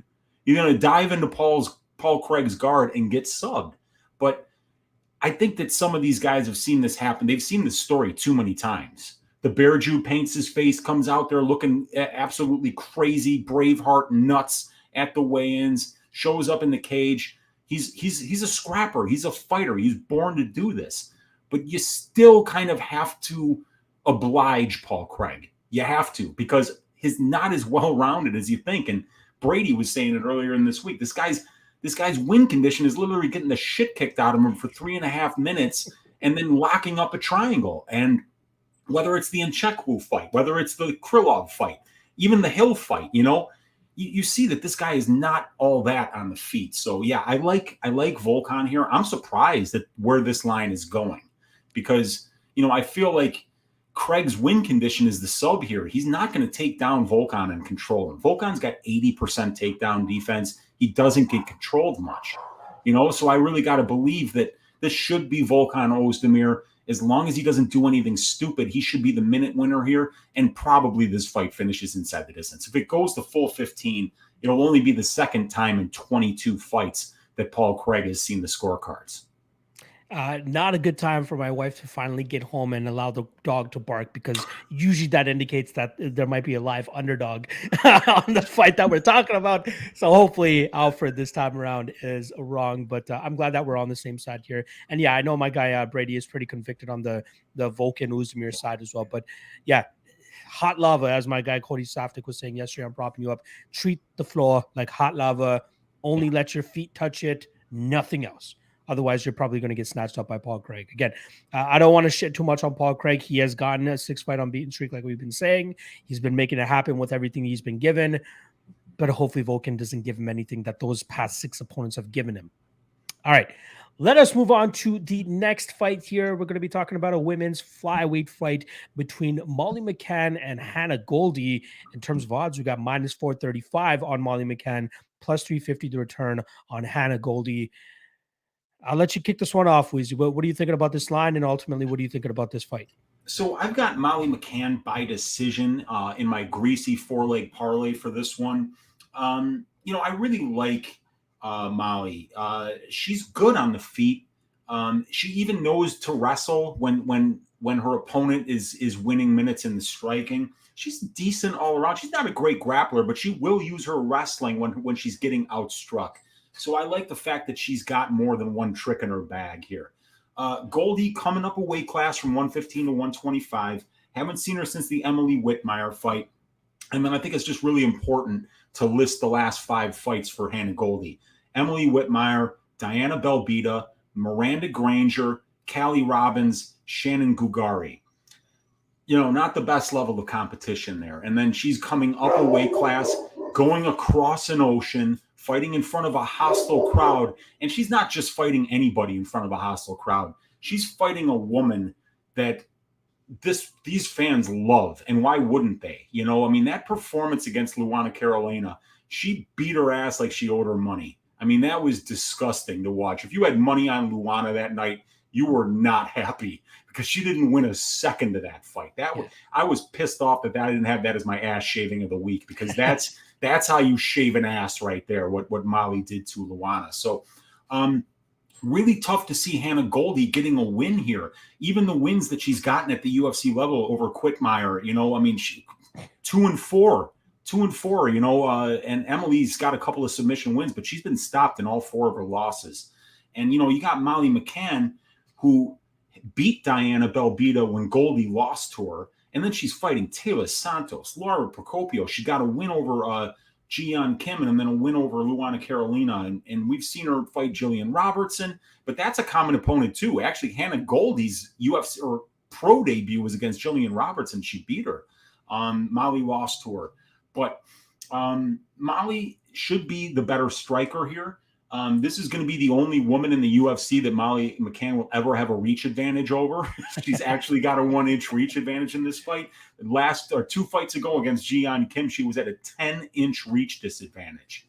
And what did she do in that fight? She walked forward. She did exactly what you're supposed to do when you're at a reach advantage. You crowd the kicker. You don't let them use their reach advantage to hit you where you can't hit them. So, I like what Molly does here. She's a smart fighter. She makes the most of the tools that she has. And I don't really see Hannah being at a place right now where she's going to find a way to win minutes or even moments in this fight. So Molly McCann, in her 5 UFC wins, only has 1 finish. And in her 12 pro wins, has 5 finishes. But Molly's only been finished once in 4 losses, and Hannah Goldy has never been finished. So I think in order to get Molly from where I think she's sitting somewhere around like minus 400 lock, why not just bet Molly by decision at minus 130, and say that maybe the finish was a one-off. And if she comes out there and dusts this girl like she did Luana, oh, well, it's a parlay piece for me. I'm not going to lose any sleep, but Molly McCann by decision is the way I'm looking at this one. The fashion in which she got that knockout against Luana Carolina just shows you how outrageous of a probability it actually is of her getting a knockout. Like, it requires this crazy, spinning. I believe it was a spinning back elbow that eventually landed there. Like, how often do we see those types of finishes, especially in women's MMA? But I can't stomach having Molly McCann as a minus 400 underdog or sorry, minus 400 favorite as a potential parlay piece in the spot, right? I do think that it's gonna um I do think it's going to play out a little bit closer than the odds indicate, but having the deck stacked, the deck stacked against you the way that Hannah Goldy does have here, right? Like she's fighting Molly McCann in her hometown. Judges obviously might be a little bit skewed or biased because of how the crowd is reacting to all of the shots that Molly McCann is going to be landing here. And not to mention Molly McCann's style of just continuously moving forward and landing shots and making it look good for the judges. I get why she's the favorite, but like we can't be putting a minus 400 price tag on her. I think that is just absolutely absurd. I think this is one of those fights where we can get Hannah Goldy having that crazy output, having that crazy that just she showed she can have output just as she did in the Callie Robbins fight on the Contender Series. She couldn't get as much output off against a girl like Diana Belbita, obviously due to the size difference and the reach difference there. Diana Belbita did a good job in terms of just staying from the outside. And I see a lot of people harping on that fight, right? Like saying, oh, look at what Molly McCann did and look at what Hannah Goldy did against Diana Belbita. But they took two completely different approaches there, right? Like Molly McCann, much more of a grappler, or at least was a grappler in that fight, taking that fight to the ground over and over again. That was a clear disadvantage that Belbita was in that fight, where Hannah Goldy just tried to stick with her bread and butter, which is the striking, trying to get those numbers up there, and she just kept getting beat to the punch. Here, with them being the same size essentially and pretty much having the same reach, I could see it being competitive. I could see, Molly McCann moving forward and just getting touched up from the outside as well while she's landing her own strikes. But it's all optics that the judges see, right? And what it's going to come down to is Molly McCann moving forward, Molly McCann landing the shots, the crowd reacting every time she lands a shot, and she'll likely end up getting her hand raised from there. So the prediction is going to be Molly McCann, and I think the best way to play it, like you said, is to take her to win via decision. I just can't get behind it. I don't know. Like this whole week, I've been trying to talk myself into a Goldy play of some sort, even if it's a half unit shot on her money line or a half unit shot on her to win by decision. But I just can't do it. Like maybe if this was in America or something, I'll think about it. But like the deck is too far stacked against her in this spot. And this is a clear setup spot for Molly. And the last thing I'll say about Molly before we move on to the next fight, the best thing to happen to her in her career, Patty motherfucking Pimblett, right? Yeah. Like, nobody gave a shit about Molly McCann before this. And she was always that person. You can tell by her personality. She is that person that like is begging for attention and just wants to make the most of it. Like, the way she was acting at the weigh-ins today and just getting all hyped up the way that she does and just continuing to want to keep that hype going and like coming out when Patty gets his win. Like she wants that attention. She wants that shine. And Patty's the reason she's getting all of it. So credit to her, making money off of Barstool, making money off of this friendship that she has with Patty there. But I think once she ends up taking that L, which is inevitable, she is not going to be a title contender. She is not going to be a top 5 fighter. She's not going to be a top 8 fighter. Maybe she'll crack the top 10, depending on what the rest of that division looks like. Can't really remember off the top of my head here. 125, maybe she could squeak into that top 8 now that I'm thinking about it. But she's not getting a title shot. She's not getting anywhere near gold. They can continue to line her up as, preferably as they want. But at a certain point, she's going to end up breaking there, right? She's going to fight another person that's going to take her down the way that Lara Procopio was able to, the way that Tyler Santos was able to. I don't know if Hannah Goldy will be that person, though. But prediction will be Molly McCann, but good God, keep me away from that money line. Yeah. All right. Let me just say one thing. Yeah, go for it. If it's a close fight, and Hannah Goldy gets the decision, those judges aren't making it out alive. Like they're going to get jumped right there cage side, and it's going to be an absolute bloodbath. And I think the rest of the fights are going to be canceled because there won't be enough judges to staff those last fights. So, we got to really hope that the London crowd doesn't get disappointed with a Molly McCann decision. Otherwise, it's going to be pandemonium. I will say this. I see my guy Vikendra in the chat here saying Molly could probably, she could probably beat Lauren Murphy. I don't think so. I do not think so. Molly could beat Miesha Tate. Maybe at this form of Miesha Tate, but no way she beats Lauren Murphy. If Lauren Murphy beats Miesha Tate, 100% she beats Molly McCann, in my opinion. I hope that's a fight they eventually make, just so we can have this discussion a little bit further. All right. Let us move on to the next fight here. We got a couple fights left, next of which is a 205-pound belt. We got Nikita Krylov going up against Alexander Gustafsson, coming back to 205 pounds for the first time in a couple years now, right? Last time around, we saw him 2 at years. 265 pounds, or at least 240 pounds in the heavyweight division against Fabricio Verdum. Comes up short in that fight. To me, in that fight, it looked like Gustafsson was just trying to rile himself up and get back into the ways of, the winning ways of himself. Like, really, he was bouncing around a lot in that fight. And I think that was more so to try to wake himself up and just try to get into the groove, find that groove. But he just couldn't. And then ultimately there was one minor slip up. Fabricio Verdum ends up getting his back, ultimately transitioning to the arm, getting the armbar, and getting the victory there. And people, in my opinion, undeservedly are shitting on Gustafsson way too much for that performance. And ultimately why I think he's at a plus 170, plus 180 price tag come this weekend. Based on things that I've been seeing, it looks like it looks like he's really been putting in the work. It really looks like he's been dedicating himself to getting back into the cage and getting his hand raised, right? One thing to go back to 205 pounds, it shows that he needs to have that discipline, right? To keep his weight at a certain point, to be able to make that weight cut and then just go in there as a healthy a fighter. I will say this. I did think he would have looked in better shape at the weigh-ins. I thought he would have looked at better shape at the weigh-ins, considering the stuff that I was seeing him post on the IG, right? Maybe he's messing with the filters a little bit to make him look a little bit more shredded than he actually is, but he still looks in great shape. I don't want to take away from that at all. It was just my own perception of what he was potentially going to look like this morning. If he's able to keep this fight upright, because nowadays it seems like Krylov wants to go out there and just grapple his opponents into the ground, even if it's against a guy like Paul Craig, whose only win condition is winning a fight off of his back. If Gustafsson can stuff those takedowns, if Gustafsson can get back to his feet, I think he's the better striker. And I think he can use his range and his movement well enough here to really touch up Krylov from the outside and either find that knockout or eventually get that decision victory just out from outpointing him. It all comes down to his ability to stop takedowns. And I think he will be able to. I really think he'll be able to stop those takedowns. My concern just comes from, where is he really at mentally? He can say everything he wants in interviews. He can say everything he wants during media day, but it all comes down to how he actually performs inside the cage. I just saw my guy Clint, that nutcase, my guy Clint, MMA diehard, drop 4 units on Gustafsson here at plus 170 because he has that much conviction on him, right? I talked to Clint earlier this week after we finished up our Deadlock podcast, and he was telling me, he goes, I'm either going to look really stupid or really dumb, but I'm going to pull the trigger here on Gustafsson. But I thought he was talking about going like 1 or 2 units. I didn't realize he was going to go 4 units deep on him. I don't necessarily agree with that. I do think that Gustafsson has a decent shot of winning this fight, but I'm not willing to go out there and wager 4 units to prove that fact. Yeah.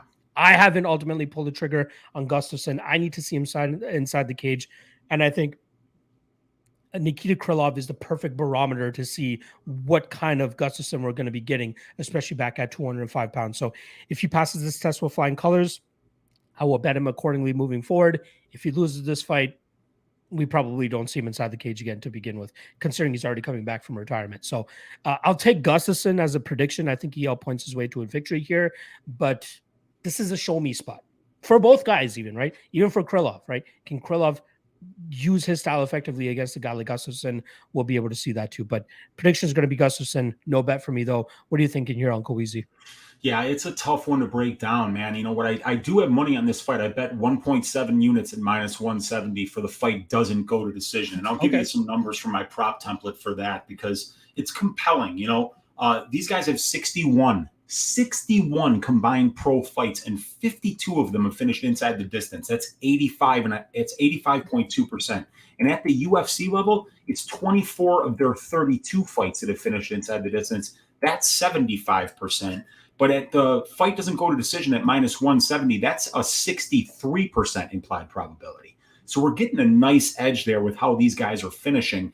In addition to that, you know, Krylov has 36 pro fights. 33 of them have finished inside the distance. So just in a huge sample size for Krylov, we got over a 90% finish rate. And then we add in that we haven't seen Alexander Gustafsson for 2 years. We honestly don't know where he's at. We've seen these situations. You could take a 2-year break when you're 26, and then when you're 28, you come back and you look like a completely different fighter. We saw that with Brian Ortega recently, where he took a long time off after the Holloway fight, and then he came back and he just looked like a different fighter. But he's not 35, you know. Gustafsson is 35 years old, and Krylov's only 30, you know. So Krylov's still got a lot of fight left in him at this point. So I'm not touching the money line on this one, but I do think if we see Gustafsson looking like, the old Gus, I mean, at plus 170, it's kind of like a no-brainer, that's a great bet. But we have missing information here, just a ton of missing information. And in addition to that, a little bit of a clash of styles. What if I told you that Nikita Krylov is spending about 70% of his 104 minutes in the UFC cage in control time positions, for or against? This guy rarely is striking, actually. And then with Gus, it's about 26% of his fights that take place in control time positions. So when I see something like that, I say Krylov's more comfortable grappling, Gus is more comfortable striking, and Gus has 83.67% takedown defense as well. So I think if Gus, stylistically, if we see the old Gus, that he can keep this fight standing and win minutes on the feet, I mean, I like his chances here. And we know that he's a good grappler too. And Krylov makes mistakes. Krylov will put himself in bad spots, but Krylov is trying to finish. So instead of trying to pick a side here, I just went with violence instead. And I think it opened like minus 280. The fight doesn't go to decision. I got it at minus 170 because I think that there's just some narrative concerns where people are like, well, before the Craig fight, Krylov's last two fights had went to decision, and that's why we got really good violence bet numbers on the Paul Craig Krylov fight, which was one of my biggest bets of the year. And it came through easily because they were underpricing it because Krylov was coming off of two straight decisions. So I'm siding with violence here. I just don't know where Gustafsson is, but I think those narrative concerns that we have about Gustafsson makes me lean more towards violence than this thing going the full 15. I can also lean on those career statistics for Krylov and Gustafsson, not only as professionals, but at the UFC level, to know that I'm not overpaying at minus 170 for violence here. One of the narratives that is going on about this fight during fight week is this one right here by my guy Joshua Chipman. Gus is washed. And I feel that's a little bit unfair to him, right? Like, he's on a 3-fight losing streak, yes, but like, look at the names that he's losing to, right? Fabricio Verdum, his first strike up to a heavyweight. Before that, Anthony Smith, the 4th-round submission in a fight that, he looked decent in. He did lose the first 2 rounds, but he won that 3rd round. Ultimately, he did end up submitting in that 4th round. But Smith is really starting to come into his own at that time, right? And then before that, who is it? John fucking Jones. Yeah. So let's cut him a little bit of slack. If he loses to Krylov, then okay. Then I'll start to understand, okay. Actually, it depends on the method in which he loses to Krylov, right? If he goes out there and gets smashed right away, okay, maybe we can talk about him being washed. Yeah. If he goes out there and gets beat pillar to post for 50 minutes, okay, we can talk about him being washed. But if he has a close competitive fight and this goes the full 15 somehow and he loses a split decision, we got to say, okay, maybe this was ring rust. Maybe this is just getting him back into his groove, but he's still showing some good things there. So, I like Gus at the plus money. I just don't have the balls to bet it myself. But I don't mind the violence bet either. I do see it going the distance, but I don't mind that violence bet either, especially considering Krylov's history coming into this fight. All right. Let us move on to the next fight here. We got another hype train, Mr. Paddy the Batty Pimblett. He's going up against Jordan Leavitt. In terms of odds, we're looking at minus 255 on Paddy the Batty and plus 215 on Jordan Leavitt. Unc, I'll let you kick this one off, man. Do you think the hype train rolls on through London, right through that Jordan Leavitt stop, or do you think that Leavitt twerks on Paddy Pimblett this tomorrow night? Yeah, either somebody's getting twerked on or teabagged, and it's going to be exciting to find out who, right? But here we go. Both of these guys are only 27 years old, so we can expect improvements really out of both of them. But, it's a good matchup for Paddy. Paddy's a Brazilian Jiu-Jitsu black belt, and really what Leavitt does best is grapple and be tricky doing it and catch you in a web and submit you. So Pimblett is a good matchup for Leavitt just because this is a guy who has counted on his grappling from a very young age. Paddy Pimblett has a 9-year, almost a 10-year long mixed martial arts career, and he's only 27 years old. So this kid's been getting in the cage since he was 18. While for Leavitt, he didn't start till he was about 23, and he kind of comes from a grappling background. And there's a lot of things against Leavitt here. First fight out of the country, and then it's going to be in London, England, against Paddy Pimblett, who's probably the only guy more popular than Molly McCann on the entire card. So you got that to deal with too. this is going to be, you know, a serious test for Jordan Leavitt here. I have a small bet, quarter unit, Jordan Leavitt by first round submission that I got at plus 1,500, right? Oh, wow. I feel like it's his best win condition here. If it hits, I'm up 3.75 units. If it doesn't, I'm down a quarter unit and I just move on to the next one. But I'm picking Pimblett to win here, but I think it'll be a little bit closer than what people think because Pimblett is not like this great minute winner. You know, he's a brawler. He's a good grappler. He relies on his chin in, you know, which he's not going to have to rely on his chin in this fight. But if he's not relying on his chin, is he really in the kind of fight that we can count on him to be a big favorite here? And I'm not exactly sure about that. Leavitt's very smart. You know, he's a unique dude. He's not your typical mixed martial artist. He's a thinking man's guy.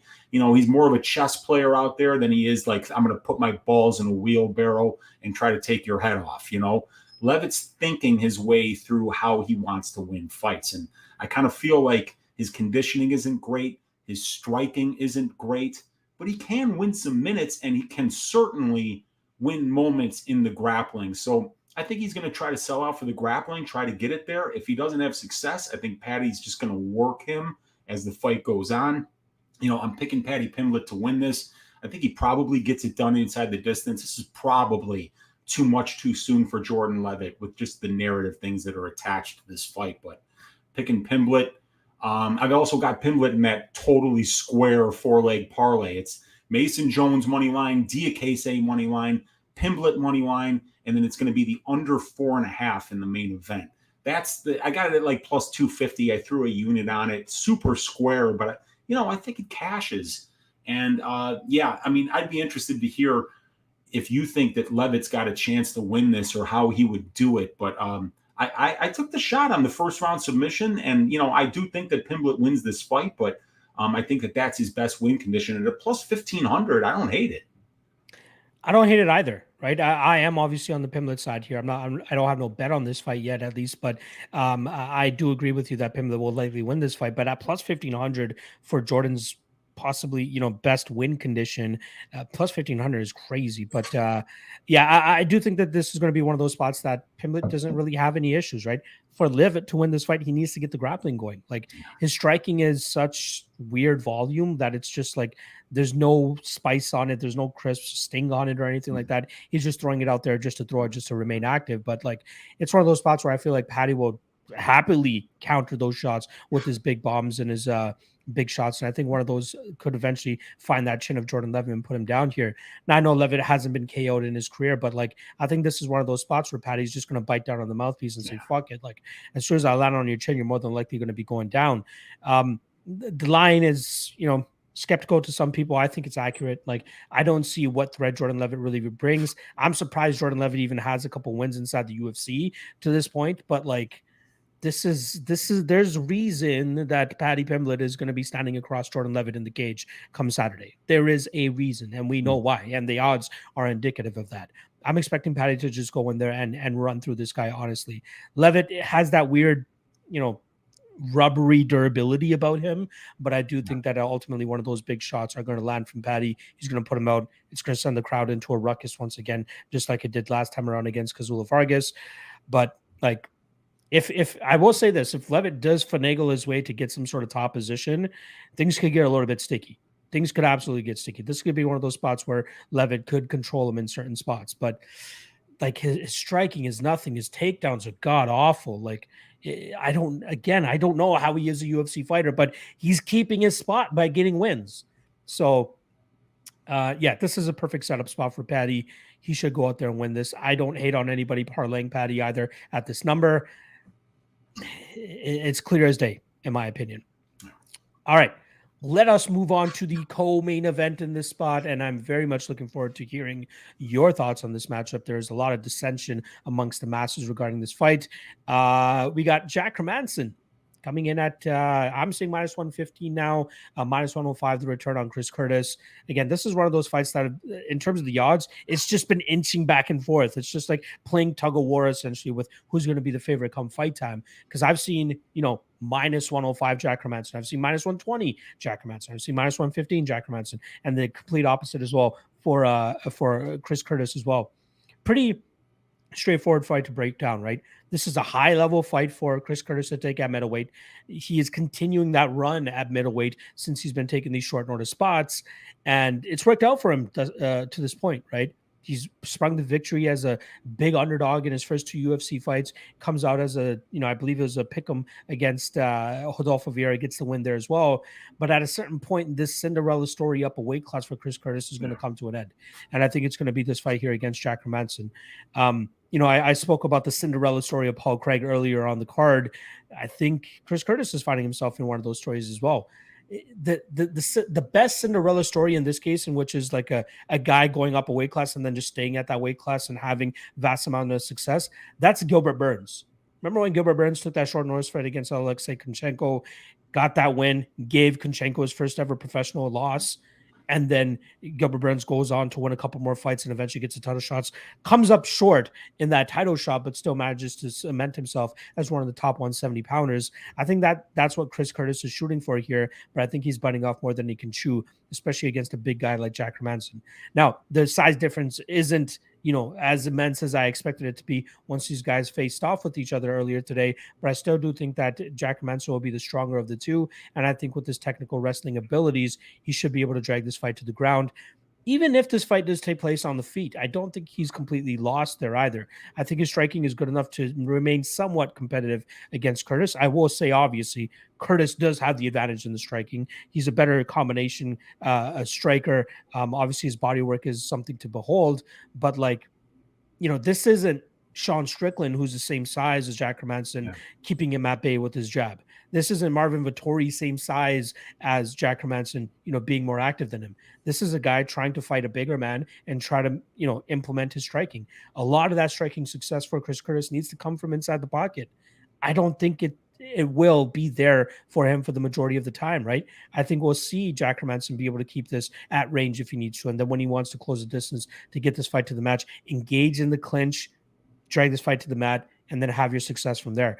He's strong from on top, has great top pressure, and if he can complete those takedowns, he should be able to have success here. I see a lot of people pointing at the 0 for 20 run that Rodolfo Vieira went on the takedown attempts, but these are two completely different types of grapplers, and Jack Hermansson is much better at getting fights to the mat than what Rodolfo Vieira has been able to do in terms of at least the level of competition they've been going against. Oh, wait, that's another reasoning as to why I'm on the Jack Hermansson side. Look at the level of competition he's been going up against and how it compares to what Chris Curtis has been going up against.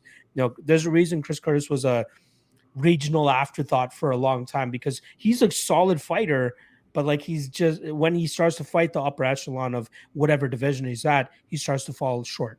And Phil Hawes, we know he is a flawed fighter. We know that Brendan Allen, who I still don't understand why he's always a minus 300 favorite. He almost fumbled the bag against Jacob Malkoun a couple weeks ago as well, but still ends up coming up on the winning end. He obviously fumbled the bag against Chris Curtis as well. So with all that said, I do think that Jack will get his positions. I am a little bit hesitant as to why I didn't make him a lock of the night play per se. I do have just over 3 units on him, around minus 108 to win 3 units. I think the grappling will be enough for him to get this down. I know a lot of people are shitting on him, his takedown accuracy percentage of 38%, but as much as we like to look at the stats in MMA, it all comes down to the stylistic matchup you're up against. He showed great takedown defense against Rodolfo Vieira. Now let's see him show that against somebody who is an actual wrestler, in my opinion. So give me Jack Hermansson. I think that this is a wake-up spot for Chris Curtis to be like, all right, let me go back to 170. This 185 run was great. I got a couple bonuses. That's phenomenal. But let me try to make a legitimate run to the title, but at my natural weight class of 170 pounds. Jack Hermansson by decision as well, which I don't mind. What are you thinking here, Unc? Yeah, this is a great fight, man. And you know what I mean? Curtis is like a superhero at this point. The run that he's had coming in here, and you just watch what this shit says on Twitter, and people, he's great, dude. He's like, hey, look, how the hell are you going to ever do anything in this sport if you don't take risks? Yeah, I'm flying across a pond on short notice, fighting a guy up a weight class in Hermansson who's fought champions, But how am I going to gain anything unless I take that risk? So these people who are betting on Chris Curtis, I mean, I get it. How could you find a better archetype of fighter to be like, this dude's going to fight for my money?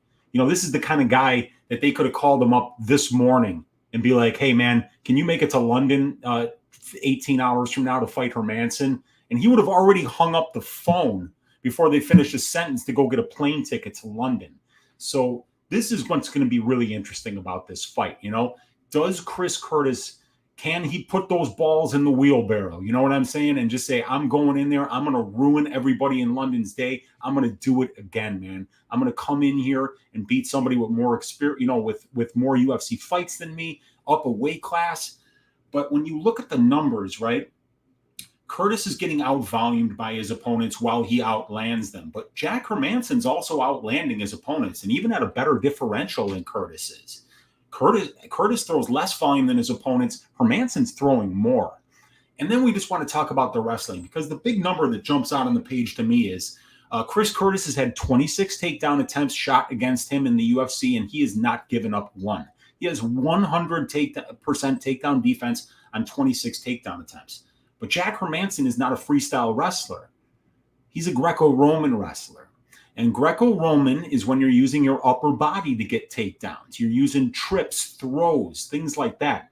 That works against smaller opponents. That's the kind of, I grew up doing judo, and judo is very similar to Greco-Roman wrestling in that, you don't get to shoot on somebody's legs in Greco-Roman wrestling, and the same thing goes for judo.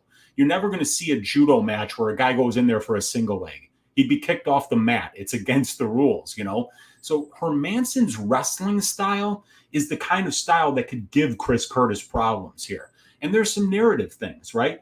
He's taking this fight on short notice, up a weight class again. There is a wrist injury that is still there. And you know how Chris Curtis is. If he can fight, he's going to fight. He doesn't care if he's hurt or not. So it's entirely possible that one of his wrists is still compromised here.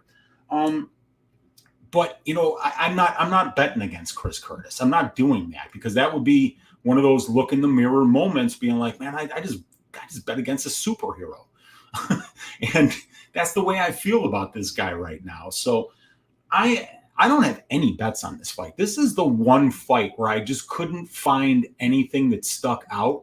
And the other fight like that was Krylov Gustafsson, but even then I still got to the fight doesn't go to decision. Here, I'm staying away. I'm really interested to see how Curtis performs in this spot. It is a big step up in competition, in my opinion, but it's not that big when you look at the last three names. Phil Hawes, Brendan Allen, Rodolfo Vieira. Those are damn good wins. So I'm really interested to see how Chris Curtis handles this particular test. I'm not betting against him, but I'm not putting money, against Curtis either. So yeah, I'm staying away.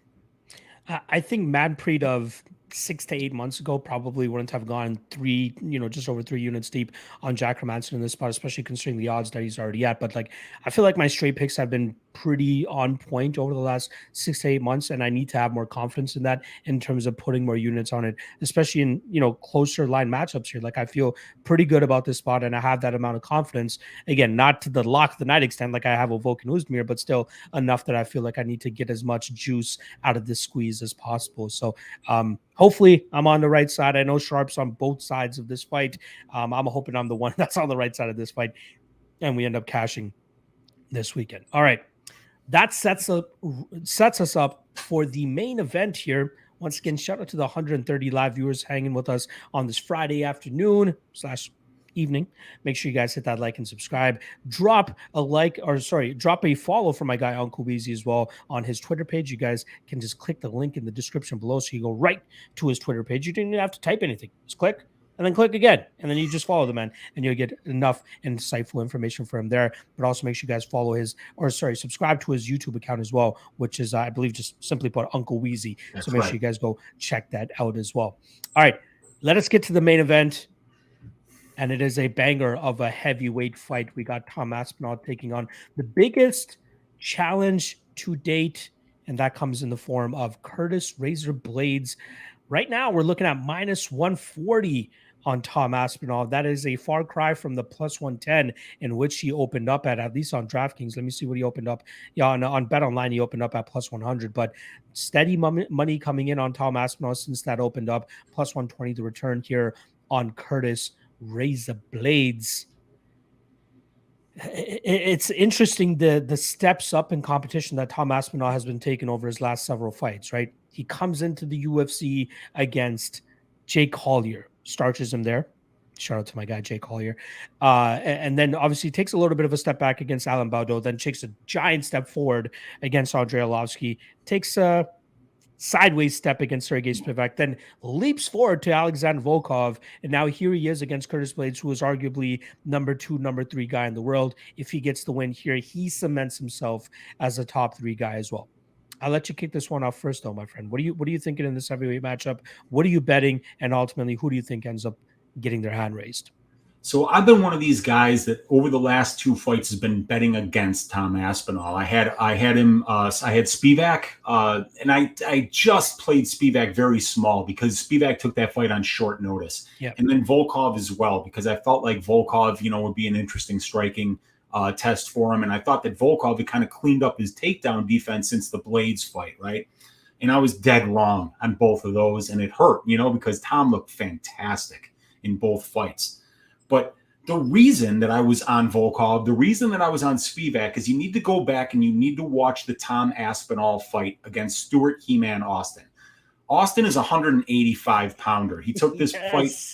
Dig deep, Weezy. I love it. Man. 2016 this happened. So it was 6 years ago. But you watch a guy in Austin who's much smaller, a good judo practitioner, take down Tom Aspinall pretty much at will and win some minutes on the ground. Now, Aspinall wasn't out of his depth on the ground at all. As a matter of fact, he swept Stuart Austin in the second round, got on top, and was landing some really mean ground and pound, but the ref didn't stop the fight, and it looked like Tom ran out of gas, and then Stuart got on top, and he finished him. Okay, so I was thinking, maybe this guy Aspinall can't wrestle.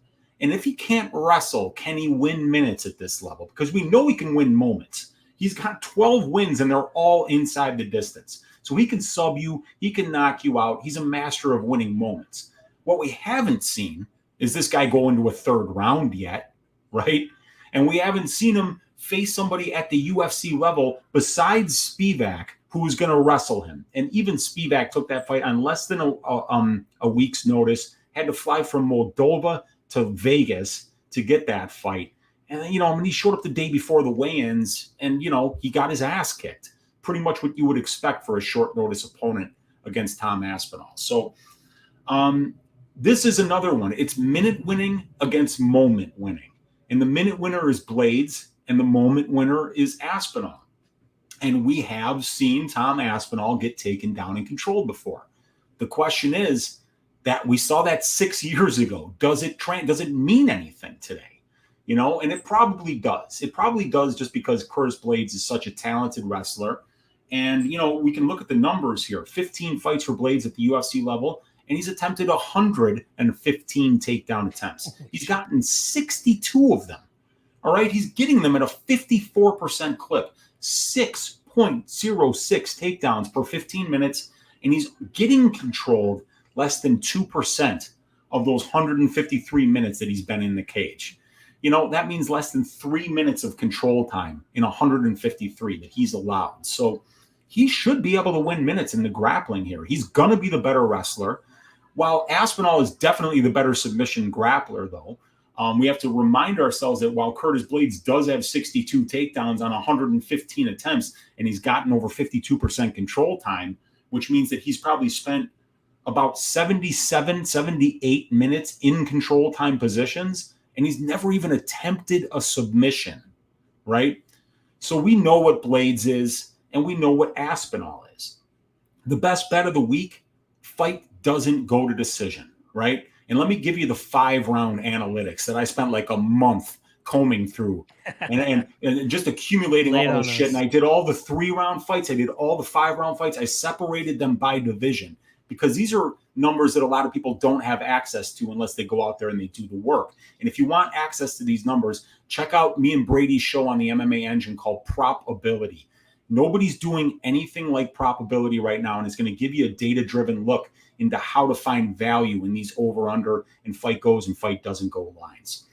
We've got 61 fights in the heavyweight division that have been 5 rounds since the year 2013, and 49 of them have finished inside the distance. That's over 78%. So your benchmark is sitting right around a minus 380 for any fight doesn't go to decision bet in the heavyweight division. In addition to that, we got a guy in Aspinall who hasn't even seen a fifth round.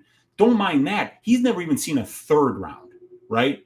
So you got to feel with somebody that's got the kind of power that Aspinall has on and the speed in his hands that he's going to find a knockout, or Curtis Blaydes is going to find a ground and pound knockout. Because if we see Tom Aspinall quit like he did in the Stewart He-Man Austin fight, that was only in the second round. This fight is not seeing the scorecards.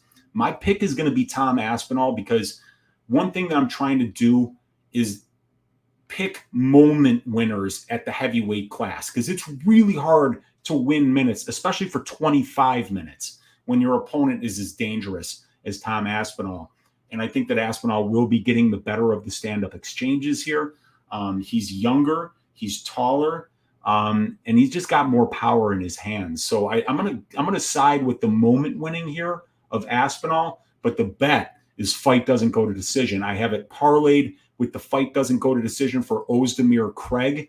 2.5 units, got it earlier in the week at minus 102. I love that bet. I'm glad that you dropped all those statistics in terms of the fight doesn't go to decision, because I'm wrapped up in the under 3.5 for this fight. Yeah. I got it around minus 175. Let me just quickly confirm that number. Under 3.5. Yeah, 3.5 units at minus 175. Plain and simple, right? Aspinall either gets it done early because he does have a distinct striking advantage here, and that's powered by his speed and his footwork and his ability to kind of just see shots coming and counter effectively.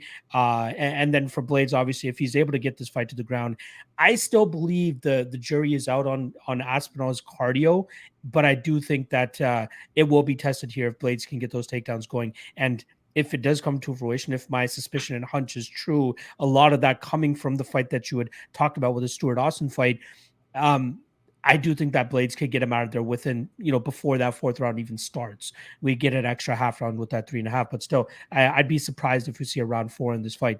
I really think a lot of Aspinall's win condition comes early in this fight. If he's not able to get it done within the first 5 to 6 minutes, I think it even comes down to maybe even 3 minutes, because like if he doesn't find a finish within 3 minutes, I could see a scenario where Curtis Blaydes lands that takedown and starts already wearing on him and starts slowing Aspinall down. And then, remember the big breath and stuff that we're getting from Tom Aspinall at starting of the third or second round against Andrei Arlovsky, right? And Arlovsky didn't even fight that choke at all. As soon as the guy sank it in, the guy got it right away in such a weird position up against the cage. If somebody had actually fought that, I would have loved to see how that fight turns out. Somebody that's going to fight it is Mr. Curtis Blaydes. So I don't have the cojones to go out there and fade a guy like Curtis Blaydes, a guy like Tom Aspinall, considering the momentum that he has right now. The UFC seemingly setting him up in a spot here in front of his home crowd. And even doubling the pay of Curtis Blaydes to go out there and take this fight. Maybe there was something from Curtis to be like, hey, this is essentially a lose-lose situation for me to go into this guy's hometown across the world and take this fight on, not super short notice, but relatively short notice compared to what he's used to having to prepare for high-level fights, or at least high-stakes fights. This is definitely a high-stakes fight. Prediction is going to be Blaydes. I do think he drags him down and puts him through the meat grinder and eventually finishes him in round 3. But violence is probably the best way to go to stay as safe as possible. I'm hoping I'm not getting greedy by taking the minus 175 and only taking the under 3.5. Maybe the best way to take it is the straight up fight doesn't go to decision and use that as a parlay piece, or even just unload it on its straight, right? But I do think that that Blaydes will survive that early onslaught. The only guys that have been able to knock him out are guys with godlike power, like Francis Ngannou and Derek Lewis. I do think that Tom Aspinall is capable of knocking out Curtis Blaydes, but it's going to have to come with more finesse, speed, and timing than the power, the just grunt and raw power that Derek Lewis and Francis Ngannou possess. Those guys don't have to, worry about timing and precision as much compared to what Tom Aspinall is going to have to worry about. So, give me Blaydes third round TKO, but under 3.5 is probably the way that I'm going to go here. All right.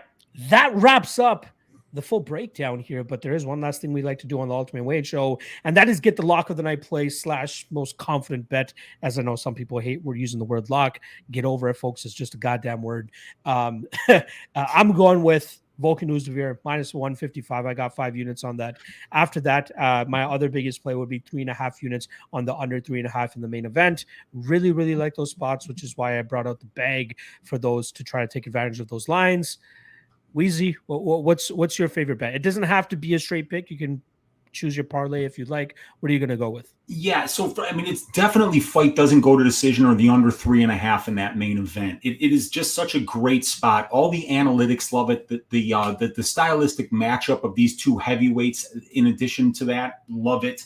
I've got big violence bets on Blaydes Aspinall, on Craig Oezdemir, and on Herbert Nelson. So I think you could parlay 2 out of those 3, or even all 3 of those fight doesn't go to decision bets. If you parlay all 3 of them, you get a nice plus money number on that. That's the way that I'm going, because I think a lot of these money lines are too blown out. And the ones that I'm confident on, like Mason Jones, like Diakiese, they're too juiced to bet them straight. So I think you can parlay violence bets here. I think the Diakiese money line is parlayable. I think the Pimblett money line is parlayable, and the Mason Jones money line is parlayable. But my favorite bet is that fight doesn't go to decision for the main event. I like it. And one quick stat to drop for you guys. You guys didn't know I had stats up my sleeve.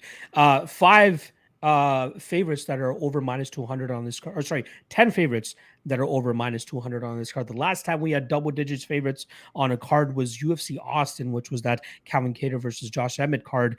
We had 11 favorites that were over minus 200 that night, and 5 of them fumbled the bag. So I get it. This is more of a setup card compared to what UFC Austin was.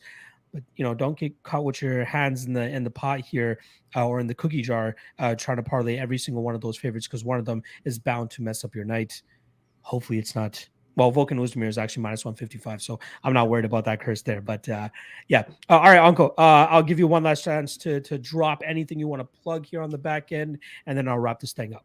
For sure, man. You can check me out on my YouTube channel, Uncle Weezy. I do a full card breakdown every Tuesday night, 10 o'clock Central Time, called Just a Tip. I often go live on Wednesday nights for Ask Weezy after the Club and Sub podcast, where you can just ask me any questions about the prop template, the matchup template, any of the stats that I have in my database. You can also find me on the MMA Engine YouTube channel, along with my guys DFS by the Numbers, Lou Betya, and Monk Maddox. We've got a lot of content over there. Some DFS content, some betting content, and just an all-around good stuff. We even got an interview with Cody Brundage the week that he beat Trayshawn Gore. So it was really cool to get to interview Cody Brundage over there at Factory X. What a great guy he is. And you can also find me on Pub Sports Radio every Sunday night for Stack Diggers, every Wednesday for the DFS show. The only thing left to do, my man, is to stack cash tickets like flapjacks for UFC London Lock. Let's get it, man.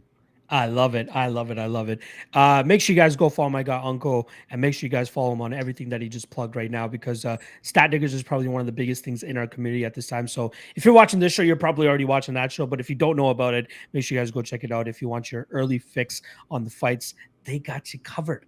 All right. Appreciate everybody checking out the show. Again, make sure you guys hit that like and subscribe on the way out. Good luck on your bets tomorrow. I will be back for the Fight Day live chat tomorrow. Usually it's at 1 p.m. Eastern, but considering we have the fights kicking off an hour earlier than that, I'll be looking to go live at 10 a.m. Eastern tomorrow, so you guys can hit me with any questions and comments that you guys have, last minute concerns that you guys may have going into the fights, and I'll be happy to answer those for you guys. Good luck on your bets this weekend. And I usually like to end this with a war somebody on the card, but considering that I got a pretty big bet on Volkan Oezdemir here, we're going to go Volkan Oezdemir. Oh, yeah. Good night, and I'll catch you guys tomorrow. Peace out.